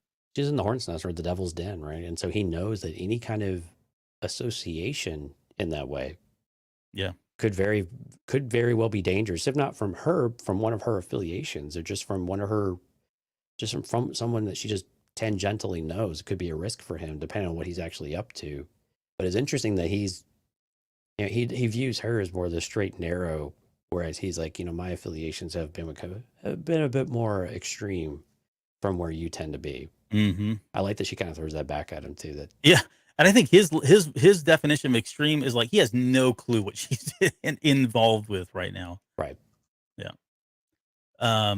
So yeah, I did like this. I mean, the background on him is, we know now that he's the Bank of Kolma was mentioned when they're talking to Lita. So assuming he's he's kind of like the big banker. I mean, his family, I guess, owns his bank on Chandrilla. They're childhood friends. That's where Mon Mothma's from. It's her oldest friend. You know, he doesn't feel comfortable at that party because, and you can see it around. He's constantly looking around him, thinking, "My gosh, this is so lavish," and all of this. It almost feels like it's blood money, is the way I'm looking at it. You know, he's looking at all these things and going, "These people are here, and they've risen to power because of stepping on all Yeah. kinds of folks throughout the galaxy." And how can you live like this? How can you live under the luxuries that the Empire provides? Is really what he's kind of telling her. Yeah, especially in good conscience, right? I would Yeah, just, exactly. and again, I don't know that. I'm curious if he indicts her for that type of lavish lifestyle. I mean, I don't think he's giving her a hard time about it. Just that, wow, I mean, we've both come a long way, but yeah, this just seems like it's not you Hmm. either, or is it? Or it He's is, and he's I don't not, want to offend you. Is what he and he's basically. not. Well, he's not sure if it. He's not sure if it's her or not, and it's not an offense type of thing. It's like, I don't know whether to trust you. How deep does our friendship actually go, kind of thing. Hmm. Yep. To the point where Before. she kind of feels the same way. You know, she needs to know if she can trust him. Yeah. If I can tell you some truths, and she, for her part, she actually was kind of plain speaking for the most part. Yeah. Well, he said a couple things. And we won't get into them, but he does say enough. He says enough that you're like, oh, okay, yeah, she's starting to feel comfortable and sees that they're at least on the same page, even though he may not believe it. And so, you know, she took the moment a little bit later to kind of pull him in and get him on her side. Right. There is before we get into her confession and her ask of Tay, there is that one jerk parenting move that happens Go where ask your parent mom. you go ask your mom. Yeah. Well, and it's yeah, it's exactly what it is. Like he's sitting, it's the fact that his body posture, like you see him, he's kind of like just laid back, just, you know, he's Talking to his trash. friends. Yeah. Yeah, talking to his friends and, you Can I know, go to she my wants to room leave. now? Can I go? Go talk to your mom. This is Yeah. important to her. Go talk to your mom. Right. This is your mom. That's exactly. So that's where I was going to go. Like, this is a jerk move because in my head, because I don't like Perrin, I think he's trash. But, Right. you know, he probably said, hey, you know what? If it were me, I'd totally let you go. I totally get it. You don't need to be here. You don't want to be here. But you know what? It's not my party. It's your mom's party. And unfortunately, you're going to have to ask her and see what she says. She's probably going to say no, but you know, you might want to ask her. Like, I'm in my Well, head, that's even the conversation that happened. and Lita's little smart ass job at the very end too. Have fun, mother. Like, Hmm. oh, Yeah. So I mean, she's a teenager again, yeah, right? We've already talked about that.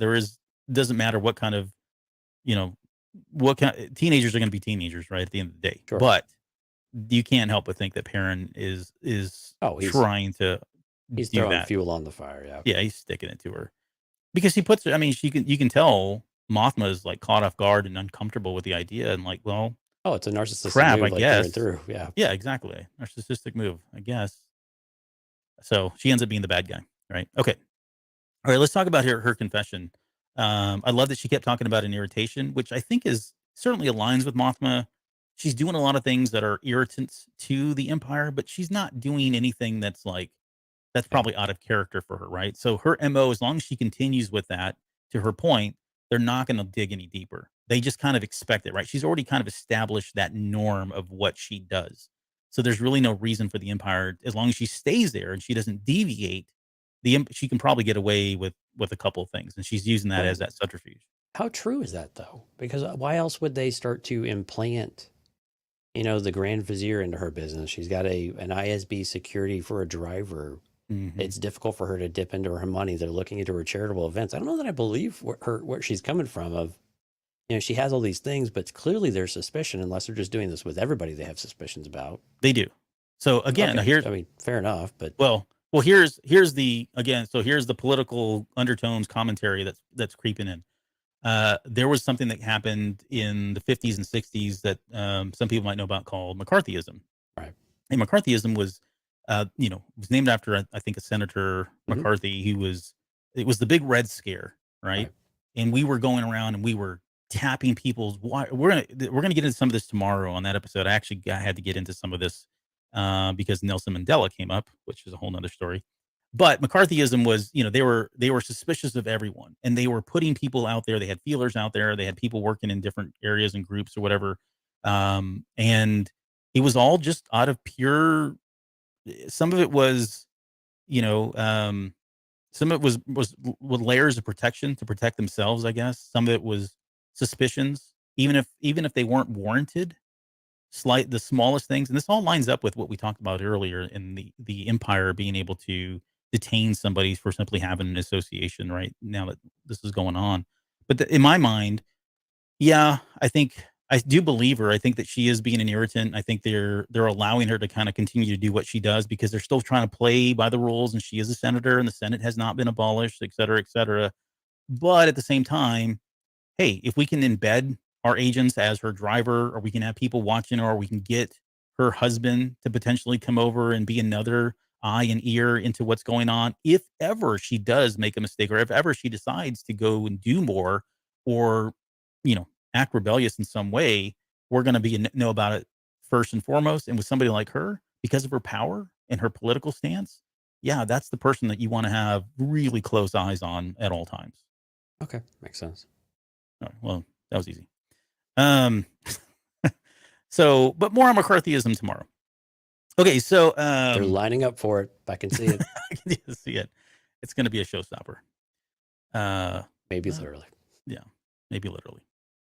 So yeah, we talked about Tay's hesitance and his kind of, he doesn't really want to talk about the Empire, not feeling comfortable with it. Talks about how strong his political opinions are. But she confesses to living a lie. Like, all this is really not who she is. That there's something more going on, and she never gets into it in this episode. So we're going to get another one later where they kind of finish that conversation. But the one cool line in this, and Jean's already brought her up here in the chat. She talks about Palpatine's lesson, where she says, "I show you the stone in my hand, you miss the knife at your throat." Like, she's probably seen this so many times from Palpatine, right? Right. As kind of the supreme ruler, the emperor, I guess, at this point. And I posted this on Twitter today, but that in a nutshell is the entire opera scene in Revenge of the Sith. Right. Right? Palpatine showing Anakin the stone of how to save, Padme's life, but the knife at the throat being, you're going to have to give yourself over to the dark side. And he's so blinded by that, of course it catches him off guard, and we know all that. But I just love that line. I don't know if No, it didn't look into whether that was already existed, or if that was just, good writing from those guys, but perfect line. I'll give him credit for just good writing. But it sounds familiar though, doesn't it? I mean, it sounds like something that I'm sure there's some variation of that line used countless numbers of times, but it was just so great. And I like that she's a student of Palpatine in a way. Right. It's kind of this art of war type of chess match of know thy enemy a bit and use some of their tactics, because the tactics are sound, right? They work. But also it kind of makes you question about, okay, early in the episode, we were maybe being harsh on Mon Mothma, saying that she's been a bit maybe naive and she didn't understand where this was actually going, when in these scenes, again, maybe more in her natural arena, she seems much more confident and much more understanding of what it takes to fight in this arena in order to do those things. But how willing is she to go back and forth? And that's why you have everybody kind of playing their part. And I think this is still very much lining up with the Mon Mothma that we've known for 40 plus years of she wants to do things the right way as much as possible, knowing full well, or at least some point she will come to the realization that some things still happen, even if you'd rather them not to, or you'd rather there was a different way.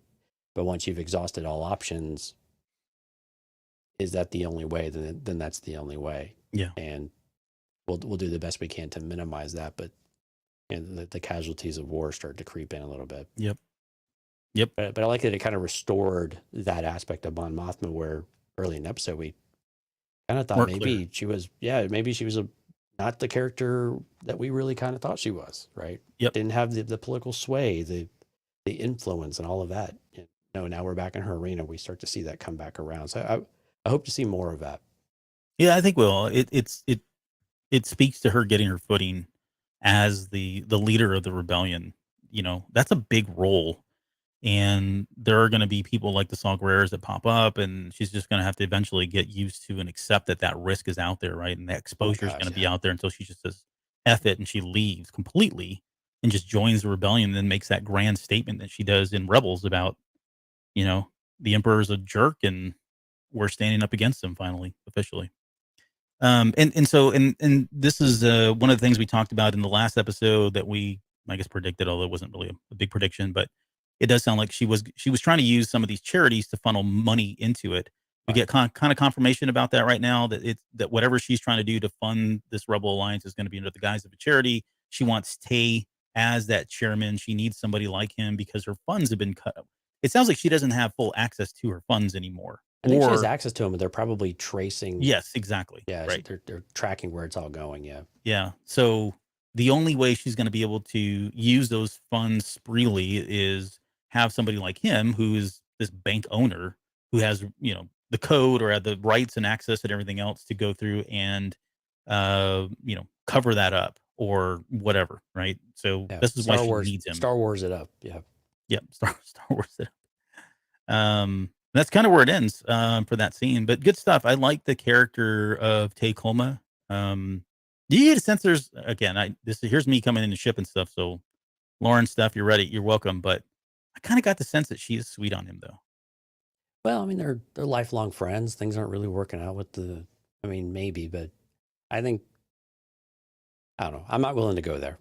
I know she's a married You woman. never are. That's why I asked that, but I think so. She does. They're going to be a thing. I already called it. There's no time for love in a rebellion. Just as Jen and Andor. I can show you books of fanfic where there is. Okay, so that's the house party. I don't think that counts. That doesn't stop. We talked about Bix. Okay, so when Andor is leaving Marva's house, let's get to the flashback scenes. Because I wasn't expecting the flashback stuff. Number two, I wasn't expecting them to do it the way they did, which was very interesting. And I don't know if people caught it. I'm sure they did. I didn't catch it the first time. But so he sees these two stormtroopers, right? And it brings back a memory of him being in the streets at some point once the Empire kind of took over. So this is post Order 66. And at first, it's Andor as the older Andor in the streets. And that's what threw me off. I was like, yeah, wait, from behind it was the teenage version with the hair, which you had pointed out that the same hair. It was the same person. So it was the same person, yeah. But I didn't expect it to be Andor. But you're right. When they showed his face, it was current day Andor. Yeah. Even with the hand on his shoulder. So he was reliving the moment with Clem. Yes. Yeah. Which I don't think we've had. I mean, I know we're still in the infancy of Star Wars television and really on-screen type stuff, but it's kind of cool. I enjoyed it. Different that they did that. Yeah. They did it more than once because when they came out of that, they reversed that whole kind of sequence. But this is, I guess, the way it looks like it's going to play out is his dad stepping in, trying to stop, these people that were mad that the Galactic Republic, I guess, right? Because I think someone screams a Republic or get out of here or whatever it is. I think it was Long Live the Republic. Oh, or, why would they? Why or they no, go. Well, you know what? Maybe it is. Okay, so no, sorry, I'm just thinking out loud here. But maybe it was Long Live the Republic. You're not the Republic anymore. You're now this evil entity of the Empire, kind of thing. Right. They start throwing rocks at him, but Clem gets in the way, and of course, it's like in sports. Yeah, it's not the first punch. It's the who do you catch? Yeah, the last punch, or who's just left holding the rock. Mm-hmm. And he looked straight over at Andor like, just don't do it. Don't get involved. Whatever's about to happen, don't. Yep. Well, that doesn't bode well, because the next flashback we get is, and we're jumping over a couple scenes because we've already talked about him, but the second flashback we get is, him walking down that street. We see the boots, I would assume, of his father hanging there, right? Because it's after Marva's been talking about, avoiding that particular Rick's Road for like 13 years. And then confirmation that kid, that person that we saw in the teaser and the trailers, that's actually Andor, who's pulled out a club and attacking. He's not attacking a garrison, right? Well, it's like 3 or 4, but yeah, what does he like? Where is this going? I don't know. I wonder if those troopers, though, like, I want to give them the benefit of the doubt. If they show us the rest of that scene, do you really think they're going to take any action, or do you think they're going to be like, block it, not necessarily punch him, but throw him down and be like, get out of here, kid. You know what I mean? Like, stun him. Yeah. Or just like, you're not going to, or they take the stick away, and then what is he going to do? He's pound on armor. It's not going to. I'm going to guess he's going to survive, though. That's going to be my You're very brave and bold, sir. If nothing else. But yeah, I mean, I don't know. I mean, stun him maybe just turn around and kick him in the butt and say, "Get out of here, get out, go home." Who do you think you are? You're gonna up like your pops, that type of thing. But it'll be interesting to see how they portray the clone troopers. Yeah, because they're still clones at this point. We believe. Well, and that's why I feel like I don't like if it was the Empire, then I would maybe think, okay, they're gonna. I guess they still are, yeah. Yeah, because they're still in phase 3. They're still clones. Oh, that'd be cool if we get the voice though. Little D. Bradley Baker, maybe. D. Bradley Baker, yeah. Or they bring Tamora Morrison back. Oh yeah, him. I guess he's still around. Huh? Who would you rather have? Probably D. Bradley Baker, just for consistency purposes. I would too. Okay. I won't tell anybody you said that. We'll edit that right out. Don't tell Tamara he can kick our ass. Gene said the show's maturity makes Kenobi look like an episode of the Teletubbies. Yikes. I don't know about that. I don't disagree with him, but it's a different kind of television. Yes. I don't think it's fair to compare them. It is because they're both Star Wars television, but we need to talk about that at some point. These different shows. Teletubbies? No, not Teletubbies. Sorry, I got fixated on the wrong thing again. There's a Barney documentary. Don't. I'm gonna have flashbacks. I'm gonna have to watch it. It looks fascinating. Okay, but yeah. So going back to Rick's Road, we'll have to edit that out too. I say all that, and I never edit this stuff out. We'll go back to Rick's Road and that whole piece of it. I think we're gonna see more of that. If we don't, I guess I'm okay with it. Like I don't need to see exactly. And I understand what happened now. Well, but I mean. Do we? I mean, they all turn around and draw their weapons on Clem like they're going to shoot him. Why didn't they just shoot him right then and there? And they made an example of him. But I'm with you. I guess we don't need to see the rest of that scene. Mm-hmm. I think we definitely need to understand what happened to Andor and how he survived that encounter, because it seems like they would have done something. What'd they do? I think we need that part as to how did he retaliate and how far did he get in that retaliation? Yeah, I'm thinking. They put their weapons up. They don't fire. Some other troopers run back there, handcuff them. He's looking at Andor saying, "Don't, just stay there.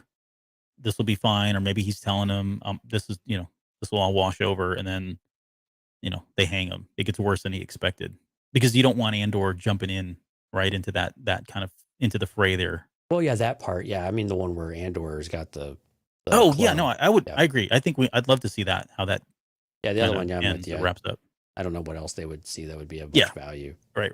I'm with you. Okay, let's go back to the ISB headquarters now. We're back on Coruscant, and this is really good stuff, man. Like, and there's so much that's going on here that they're like, I want to go research some of this stuff and just don't have the time. But we got the Ord Mantell reference, which I thought was good, especially with like the Bad Batch, and I wonder if that had anything to do with this at this point, but we'll have to see. It's probably at least at best. But in short, Blevin he's charged Dedra Meero for violating the ISB code of conduct, which sounds super ironic anyways in itself. It's right here on page 47 in the book. Yeah.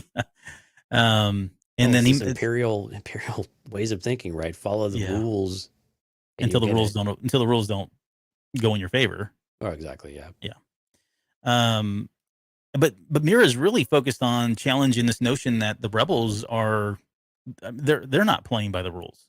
And her point's well made. Like, and it's so funny. We keep seeing these things, and I don't know if people are picking up on this, and I'm trying my best to kind of bring it up when it happens, but we're seeing two sides of the war that are saying the exact same things, but from their perspective, they're validating them. You know what I mean? Exactly. Yeah. Yeah, so this is the rules part that Andor says. Now Meero is doing it. She's talking about how, look, the rebels don't play by rules. Our rules say that I own this sector from this line to this line, and so I should be in full control over that. And then this person over here has theirs, but the rebels are almost using that against us, right? They're going around to these different sectors knowing that we're never going to communicate, so we're never going to put this puzzle together, and this is stupid. Like, the walls need to come down, and it just happens to be Partagas that set all this up, which I was like, whoa, that's crazy. And you could see it in his eyes too. Like, his eyebrows kept lifting up. He was like looking at her like, excuse me, you're like poking holes in what I came up with. And this beautiful thing that's been working for, so many years. Give her credit, man. She just she just lays it all down and goes out and Yeah. says it. You either basically you evolve or you die. Things change or you die. Systems either change or die is exactly what she says. Yeah. Yeah. I mean, it's so true. I mean, and exactly it took some stones for her to do it in front of all of her peers, knowing that she was being judged by everybody. And then, like you said, to really tell the guy that did it, not that he did a bad job or anything. It's just like, look, it can't stay that way forever. And Right. they're beating us by using our own doctrines, against us. Mm-hmm. They know how we operate because we're super predictable. Yep. And so why wouldn't they be able to do this stuff? And here's the proof of it. And to his credit, it's so weird. Everyone is so just willing to appease and to just be able to move up because that's the thumb that he's holding them all under. And then the irony is that he's, well, if the rest of you thought outside the box more often type of thing. So I don't know, the way of thinking is always crazy with these officers, but but at least to his credit though, he's like, okay, there's something here. But he warns her too. Like now she's pissed off, not only Blevin, but she's got a mark on her back from the rest of the team there too. Exactly. No, for Thinking sure. that she's now got favoritism to Pendergrass. And, things happen out in the field. And when they took away Blevin's sector, man, you talk about a blow to the ego of someone he's trying to destroy, thinking that I've got the code of conduct, I've got her dead to rights, she broke all these rules. And only for his world to be completely obliterated by, saying, well, maybe it was okay this time. Maybe you're a little too, maybe you're blinded by, some of this stuff. You're clearly distracted by this, by your peer over here, Right. and your obsession with, taking her down. Maybe you need a break. Yeah. And so he gets that, the Morlano sector. He's got other ones, but this one in particular gets reassigned to us, which is interesting now because, again, Now we know, it sounds like why she goes there.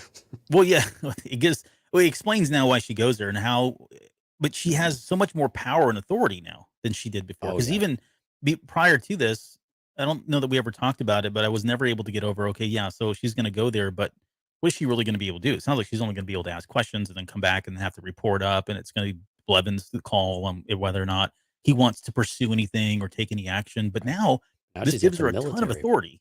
Well, to she's kinda- got the military backing too now. Exactly. Yeah. And this aligns with those scenes where we see her show up with the military authority of death troopers behind her, going in, interrogating. She's got free will, right? We know, very similar again to the Patriot Act that was enabled here in the U.S. She can go and call upon these different forces and have the Navy and Army. I mean, this is what Wolf. Yularen? Yeah, Luthen. He's talking about at the very beginning. Let's do it together. Yeah. Yularen. There we go. Nicely done, my friend. Thank you. But yeah, this is exactly what Yularen was talking about, how they have full rights to take these guys and use them however they need to at this point, which Right. really ups the ante in terms of enforcing things or getting data, investigating people, imprisoning people, detaining folks, whatever they need to do.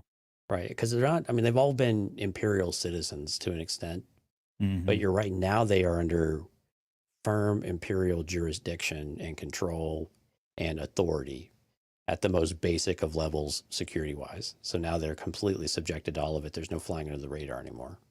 Yep. And so, yeah, it's about to get nuts. Well, for her, Andor, not so much. I think which- things went crazy for him too. Yeah, well, yeah, things might get a little crazy for him, just different ways. Right. But I did like that.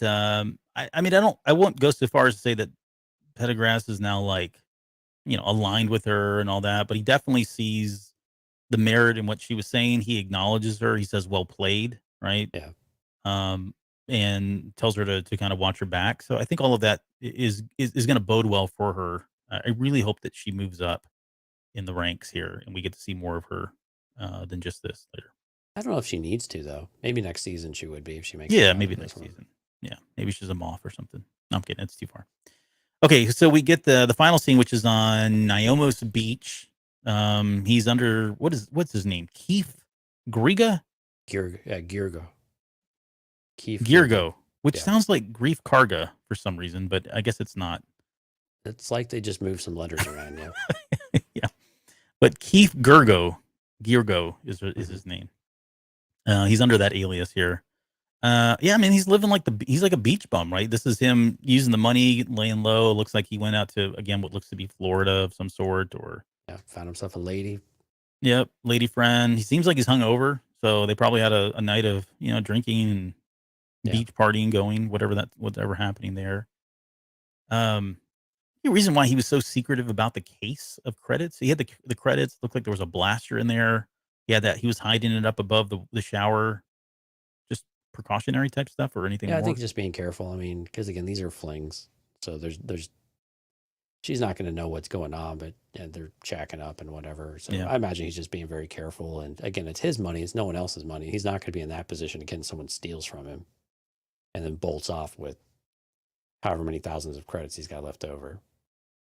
So he said he was going to, what was it, warm and easy? I think that's what he said. Warm and I mean, easy. Yeah, this yeah, kind of fit the bill. it's warm, and he's got the beach life, which is easy. Yeah, but I don't know. for a time till he had to go to the store. It's always a dangerous adventure. Yeah, Really. and anytime you make a Cheetos and Red Bull run, That's pretty much what it was. but she said Pizzos and Revnog. Yeah, I don't know. I was view that thinking as some Cheetos sort of like Cheetos and vodka type of thing. It was weird. yeah, like the munchies, right? Whatever that is in Star Wars world. But yeah, I don't know. I mean, what a terrible decision. This is not where I would have gone. Like, if I'm trying to lay low from the Empire, of course I have the benefit of knowing the full extent of what the Empire can do and where they are, their reach. But I would have done what what's that clone trooper that went and picked this? Oh my gosh. Yeah. We'll think of the think name of of it. Yeah, I'll think of it shortly. Yeah, I mean, but the you're guy right, that went but set again, up he a doesn't family in a believe farm that. somewhere on a remote planet. Right. Yeah, but again, he doesn't. Andor doesn't think that the Empire's reach is really. He thinks he can get away from it, or he can get far enough away, and if he just lays low, they're not going to do anything. Exactly. Yeah, I hate them. Yeah, they suck. It's like Luke, talking to Obi-Wan Kenobi, right? Right. I hate the Empire, but I can't do anything. It's all so far away. Mm-hmm. And it's the same type of thing. If I get far enough away, I can hide behind that excuse, and there's nothing I have to really worry about. So let me lay low. Let me see how things work. I'm gonna let things cool off on Ferrix, so to speak, before I go back and convince Ma to come back with me and see if we can fire things back up with Bix, maybe. Yep. But that didn't really go to plan. Yeah. Yeah. His choices were interesting, but anyways, he decides he's going to go on this the Cheeto run or whatever, and this is where he gets again guilty by association. And I thought they did a pretty good job of framing this so that it wasn't hard for. Well, one, the stormtrooper's acting. He can do whatever he wants and associate now because of all the act and everything else that they've already established, right? But even still, the way they framed this and the way it was shot, there probably was enough for someone to be suspicious or just be on a power trip, which just sounded what this guy was doing. Like, he probably had his suspicions. He's probably bored, not a lot of action going on. Maybe he's got a quota. We don't really know what's going on there, but he was really quick to point this stuff together. And all Andor did was, if you watch the scene, so when he's walking down there, and the trooper that ends up, stopping him has his back to him, and he's got the wall behind him, right? Yeah. And so when Andor walks in, he literally peeks over his shoulder and looks around. Yep. So when this guy stops him, the short trooper stops and says, "You're looking all around. You're looking suspicious and stuff." It was like he was literally looking behind him because there was a commotion. Yeah. So it was like I don't know. It was like a classic abuse of power by someone in authority and law enforcement. Is kind of how it felt, right? It really did. And yet he was the only one that was moving too. Like, everybody else was sitting still. They were all kind of sitting down, looking out, watching the beach, allowing this all to happen. And he just happened to be walking and continue to walking. Right. But there was, I think legitimately he was scared too, because like the Empire, he sees the droids fly over. He hears the shore trooper screaming, "Stop right there." Yeah, he's running at him too. Yeah. Yeah. He feels like he's got a target on his back. So, I think it's natural for him to kind of, turn back and look and stuff. Well, yeah, that paranoia, you're like, is someone going to recognize me? Is my face still out there? Yep. He's still on edge from however long it's been since he, showed up here from the heist, that someone maybe pieced it together. But again, I think in this moment, even though he's just trying to, plead his case, I think at this point, he's probably saying, this feeling I have is not going to go away. And now he'll have lots of time to think about. This is what everybody's been trying to tell me, that this is life. You can't escape it. and you are living in this false sense of, I mean, but this is like what he was saying to Nemec, though. Do I look thankful to you? You know, type of thing. And this is the extension of that. So he's living the life that he was basically kind of criticizing Nemec for having this overly idealistic type of view of the world of, you know, either you're for this cause or you're just, you're fine, placating it all. Mm-hmm. When that's exactly what he's been trying to do. So it's just kind of interesting watching him live his life and then talk about it in a completely different way. When that KX droid picks him up, I was worried we were gonna hear like Alan Tudyk's voice. Nope. So thankfully that didn't happen, because that would have been too on the nose. And I think I'd love to see K2SO. I'd love to, again, I think we've already said this, but for anybody that's not listened to those episodes or just tuned in for the first time, I'd love to see that as part of season 2, right? That reunion, or maybe even the retelling of how they meet. But I did like that they introduced the KX droid, because it could have been any droid, really. I mean, they purposely picked that droid because we know that Cassian Andor at some point is going to reprogram one of those droids and becomes kind of like his best friend, almost a replacement for B. And it was super consistent with Rogue One because we saw the K2s all over the place. Yeah. Right. I mean, they were all over the place. So it makes sense and it's consistent. Yeah. So it was good that they kind of established those, because honestly, prior to Rogue One, when we'd never seen those droids before, and they just popped up, and we had to you know, just accept that they've been around for all this whole time. Yep.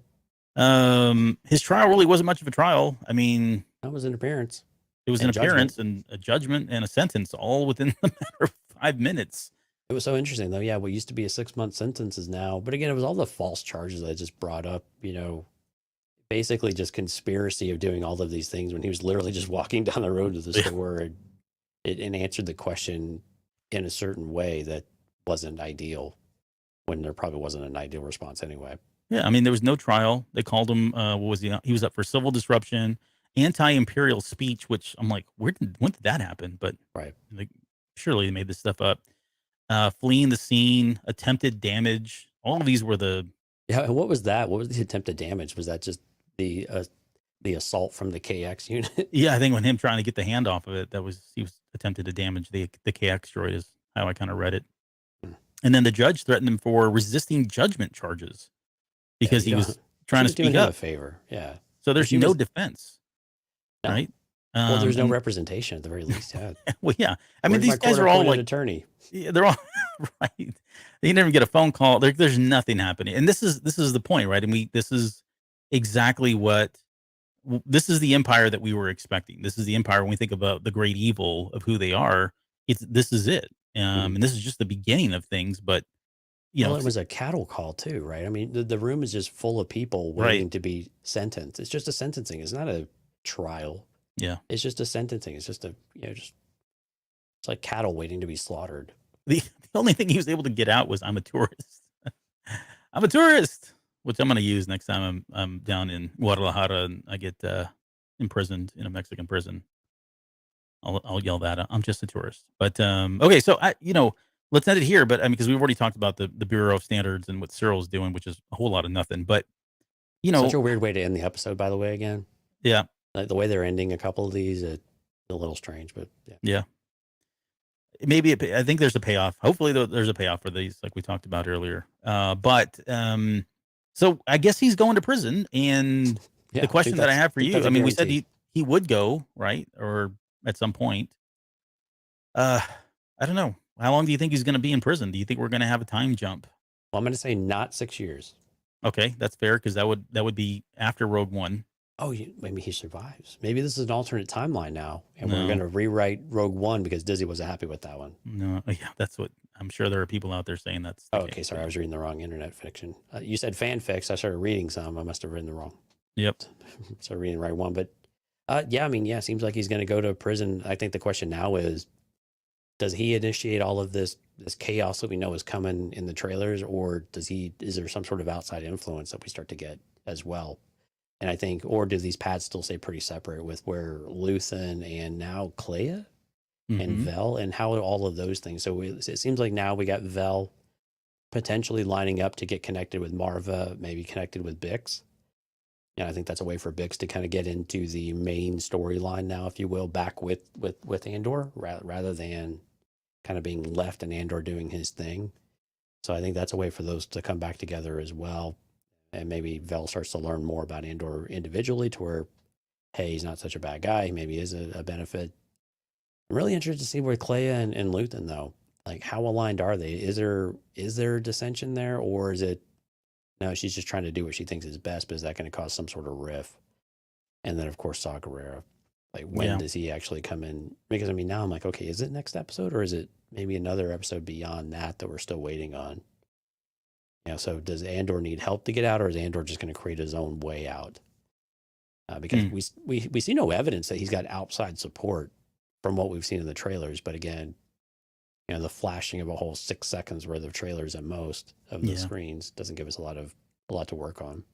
So what do you think is next? What do you think is coming up this next episode? I don't know, but what I would say is I think what where I would like to go, and not to repeat ourselves, but just to kind of put a bow on this thing, where I would like this to go in my own head is he does get imprisoned. I would be okay with the time jump. Like, it makes sense. Like, again, we know we have years we got to get through in the next.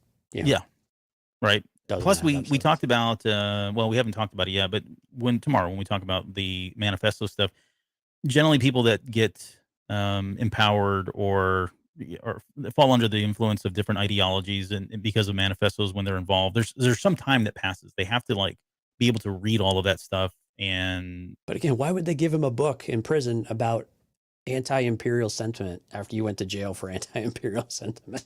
I don't know. If he doesn't have the book, then that's fine too. But I guess the point is some time has got to pass where I think he does, like you said, through speaking with some of the people there, he starts to see some of the injustice that's happening. I think that aligns really well to that. There's that one scene that we haven't seen yet where they've got all those people working in that white room, and they're working on high-tech stuff. Like, it's not like they're, like I said, I made the joke, they're not building license plates, you know what I mean, or making license plates. They're like working on high-tech stuff. And that would make sense, because if the Empire is going out and just blanket imprisoning people for the stupidest things, they're going to catch people with super high skill sets. And now that they're prisoners, they can just put them to work. Now, this is part of their sentence. So they're going to, work. This is work release program, although they'll never get released. But that certainly would align that they're going to start using these folks for those types of things. But anyway, so those interactions and those experiences with those people, that's probably enough to really kind of get them past this. I'm just in it for the money. Right now, it's much more personal to him because of his mom, because of himself, because he's now witnessed all these other people that have been oppressed and wrongfully locked up and detained and possibly killed. I think all that's going to change him in a lot of ways. Yeah, you're right. There's got to be something that starts to get him to buy into it. Mm-hmm. And that's the disconnect right now. There are paths to get there, but which one is he going to take? Is it a little of all of them, or what? And I'm with you. I think being surrounded by a growing number of people, and when let's just say that he is able to initiate a prison riot effectively, is he going to use that as a reference point of saying, wow, okay, this on a small scale has been very effective. Maybe there is something to this. Maybe I need to listen more to what is going on with this greater rebellion and to understand exactly what has Luthen created that I've been so resistant to even hear anything about. Yeah. There's clearly something more. Am I learning more about it in this place to where I want to go and get more involved, or at least be curious about it? Maybe not get more involved. I don't know if we're at that stage in Andor's development quite yet, but because I would like to think that we're not going to get to that point until the very end of the season. So we've still got a few more episodes of kind of this back and forth of Andor resisting change, resisting accepting what is to become his destiny of sorts. Yeah, I think you're right. It feels like it's still a little too early for him to transition. Not enough has happened for him to transition yet. But we should start to see more breadcrumbs there, where he's taken kind of a pretty sharp swing back on the pendulum after what happened with Nemec and some of that stuff, and just wanting the jolt. He's taken a big step backwards. So there's got to be something now to help, kind of nudge him forward. So we'll have to see what that is. I mean, selfishly, I want the Saw Gerrera prison break, because I think visually I would love to see them just systematically go in and free them and know so much about how, because that's what they do, right? They know so much about how the Empire and how it works, and that's why they're so effective. Right. But I'd love to see them actually break him out of jail. But does it cheapen Andor's development? But what's that? But does it cheapen? Is that at the expense of Andor's development, I guess? Maybe. I mean, I think it could. But we have to remember, too, that when Syril is pulling up Andor's record in episode 2 or 3, he incites a riot of some sort, right? Like, so this is not... He's done something similar to this before. So, like, yeah, I think he has it in him. He's already done it. So it could be him just... He has the ability to do it himself. And I guess that would be good either way. I just know it feels like it's going to have to be a prison break. Not, the scenes aside where it looks like he's smashing something and everybody's kind of running, right? If that even wasn't there, we know if it's 6 years and the Empire doesn't seem like they let people out on probation. They just, especially now, right? There's no such thing. So we have to believe that he's going to be locked in for 6 years unless something happens, which is going to have to be some kind of a prison break, either initiated by himself or somebody like a Saw Gerrera. Right. So, but I think that's where we're going. I mean, so do you think we have a time jump now, or do you think we're going to get a time jump this season, within the season, or do you think that's after the season? Sure, I'll go on record. Sure. And you say no. You say no, so that we were right. I say yes, and it doesn't have to be very long. It could be 6 months, enough for him to get a taste of flavor and get that experience of prison life and those views and everything we talked about. Probably 6 months. You can't just go to jail and then break out the next day. No. It's, I mean, then what's the point, right? That didn't do anything for him. Right. Even if it's a year, I think it's still within the timeline, right? There's some wiggle room there. We've got some time to play with if we're going to really tell the story. But I think that it deepens the character. It adds another layer to the character that doesn't exist. And if you're looking at somebody who's kind of like this rebel freedom fighter, that's not the person we see now. And something has to happen more than probably just what we've seen for him to kind of turn into that. Agreed. Okay. All right. Well, that's the last thing we had in our notes. So I think we're done. That was a great episode. I really enjoyed it. I felt like I said earlier, I felt like it was probably the best episode. And I only say that because, I mean, it didn't have the most action. So if you're looking for the most, exciting episode that happens, well, this isn't it. But I think in terms of, for me, at least overall, writing, story music, story. Writing, story, and development and character positioning. Yeah, man. It's still pretty hitting good all stuff. The right notes. Really Except maybe the music and the editing. I know you had a problem with music, and then the editing. I think is unfair. I'm with you. To me, it feels like is TBD. I think that's kind of one of the weaker parts of the overall series. To be honest with you, is just the editing part of it. For whatever reason, it just feels like that's, and maybe it's really deliberate. But when we get to the end of by the way, to get the regular into the season, maybe we'll kind of revisit some of that. Yep. All right. Well, you got shout outs before we get out of here. Yeah, I sure do. We do a live stream for those that are listening, kantinaCast.com/YouTube if you'd like to catch up on all of that and subscribe and be notified whenever we go live. Tonight we had Jonathan, Lauren, Sky, Kathy, Jorge, Gary, Steph, Qui-Gon J, obviously subdued. That makes me laugh every time. David, Eugene, Hard Countered, and Rob peeking in there at the very end. Thanks everyone for coming out. Everybody that was in there lurking in the background, thank you for listening. Again, we're planning to come back tomorrow. Today's Wednesday. We're coming back on Thursday for our Patreon show. Patreon are open to everybody for the live stream, so welcome you to come out 9 p.m. Central. KantinaCast.com/YouTube. Once again, if you're not able to join us live, we would invite you to go over and check out our Patreon page, KantinaCast.com/Patreon. Again, huge thank you to all of our Patreon members, especially in our part of the tribe and our Delusions of Grandeur tier. So we're pushing 2 hours and 15 minutes here, so we just want to say goodnight, but thank you to everyone for all of your support, and we hope to see you on the live stream really soon. Yep.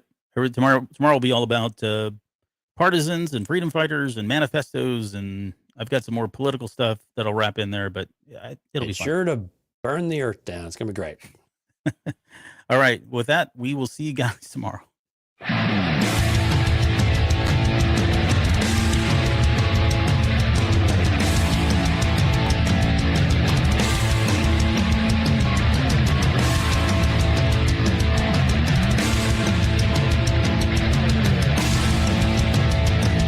You're still listening? Wow, that's amazing. Well, I'm here to give you the disclaimer.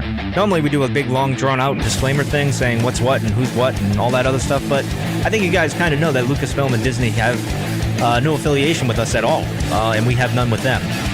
We talk about Star Wars, which is their property, and all that other good, fun stuff, but I think you can tell which is our stuff and which is their stuff. If you can't, well, then send a lawyer to send an email to me, and I'll be glad to chat with them. Other than that, you know what's what, so that's your disclaimer.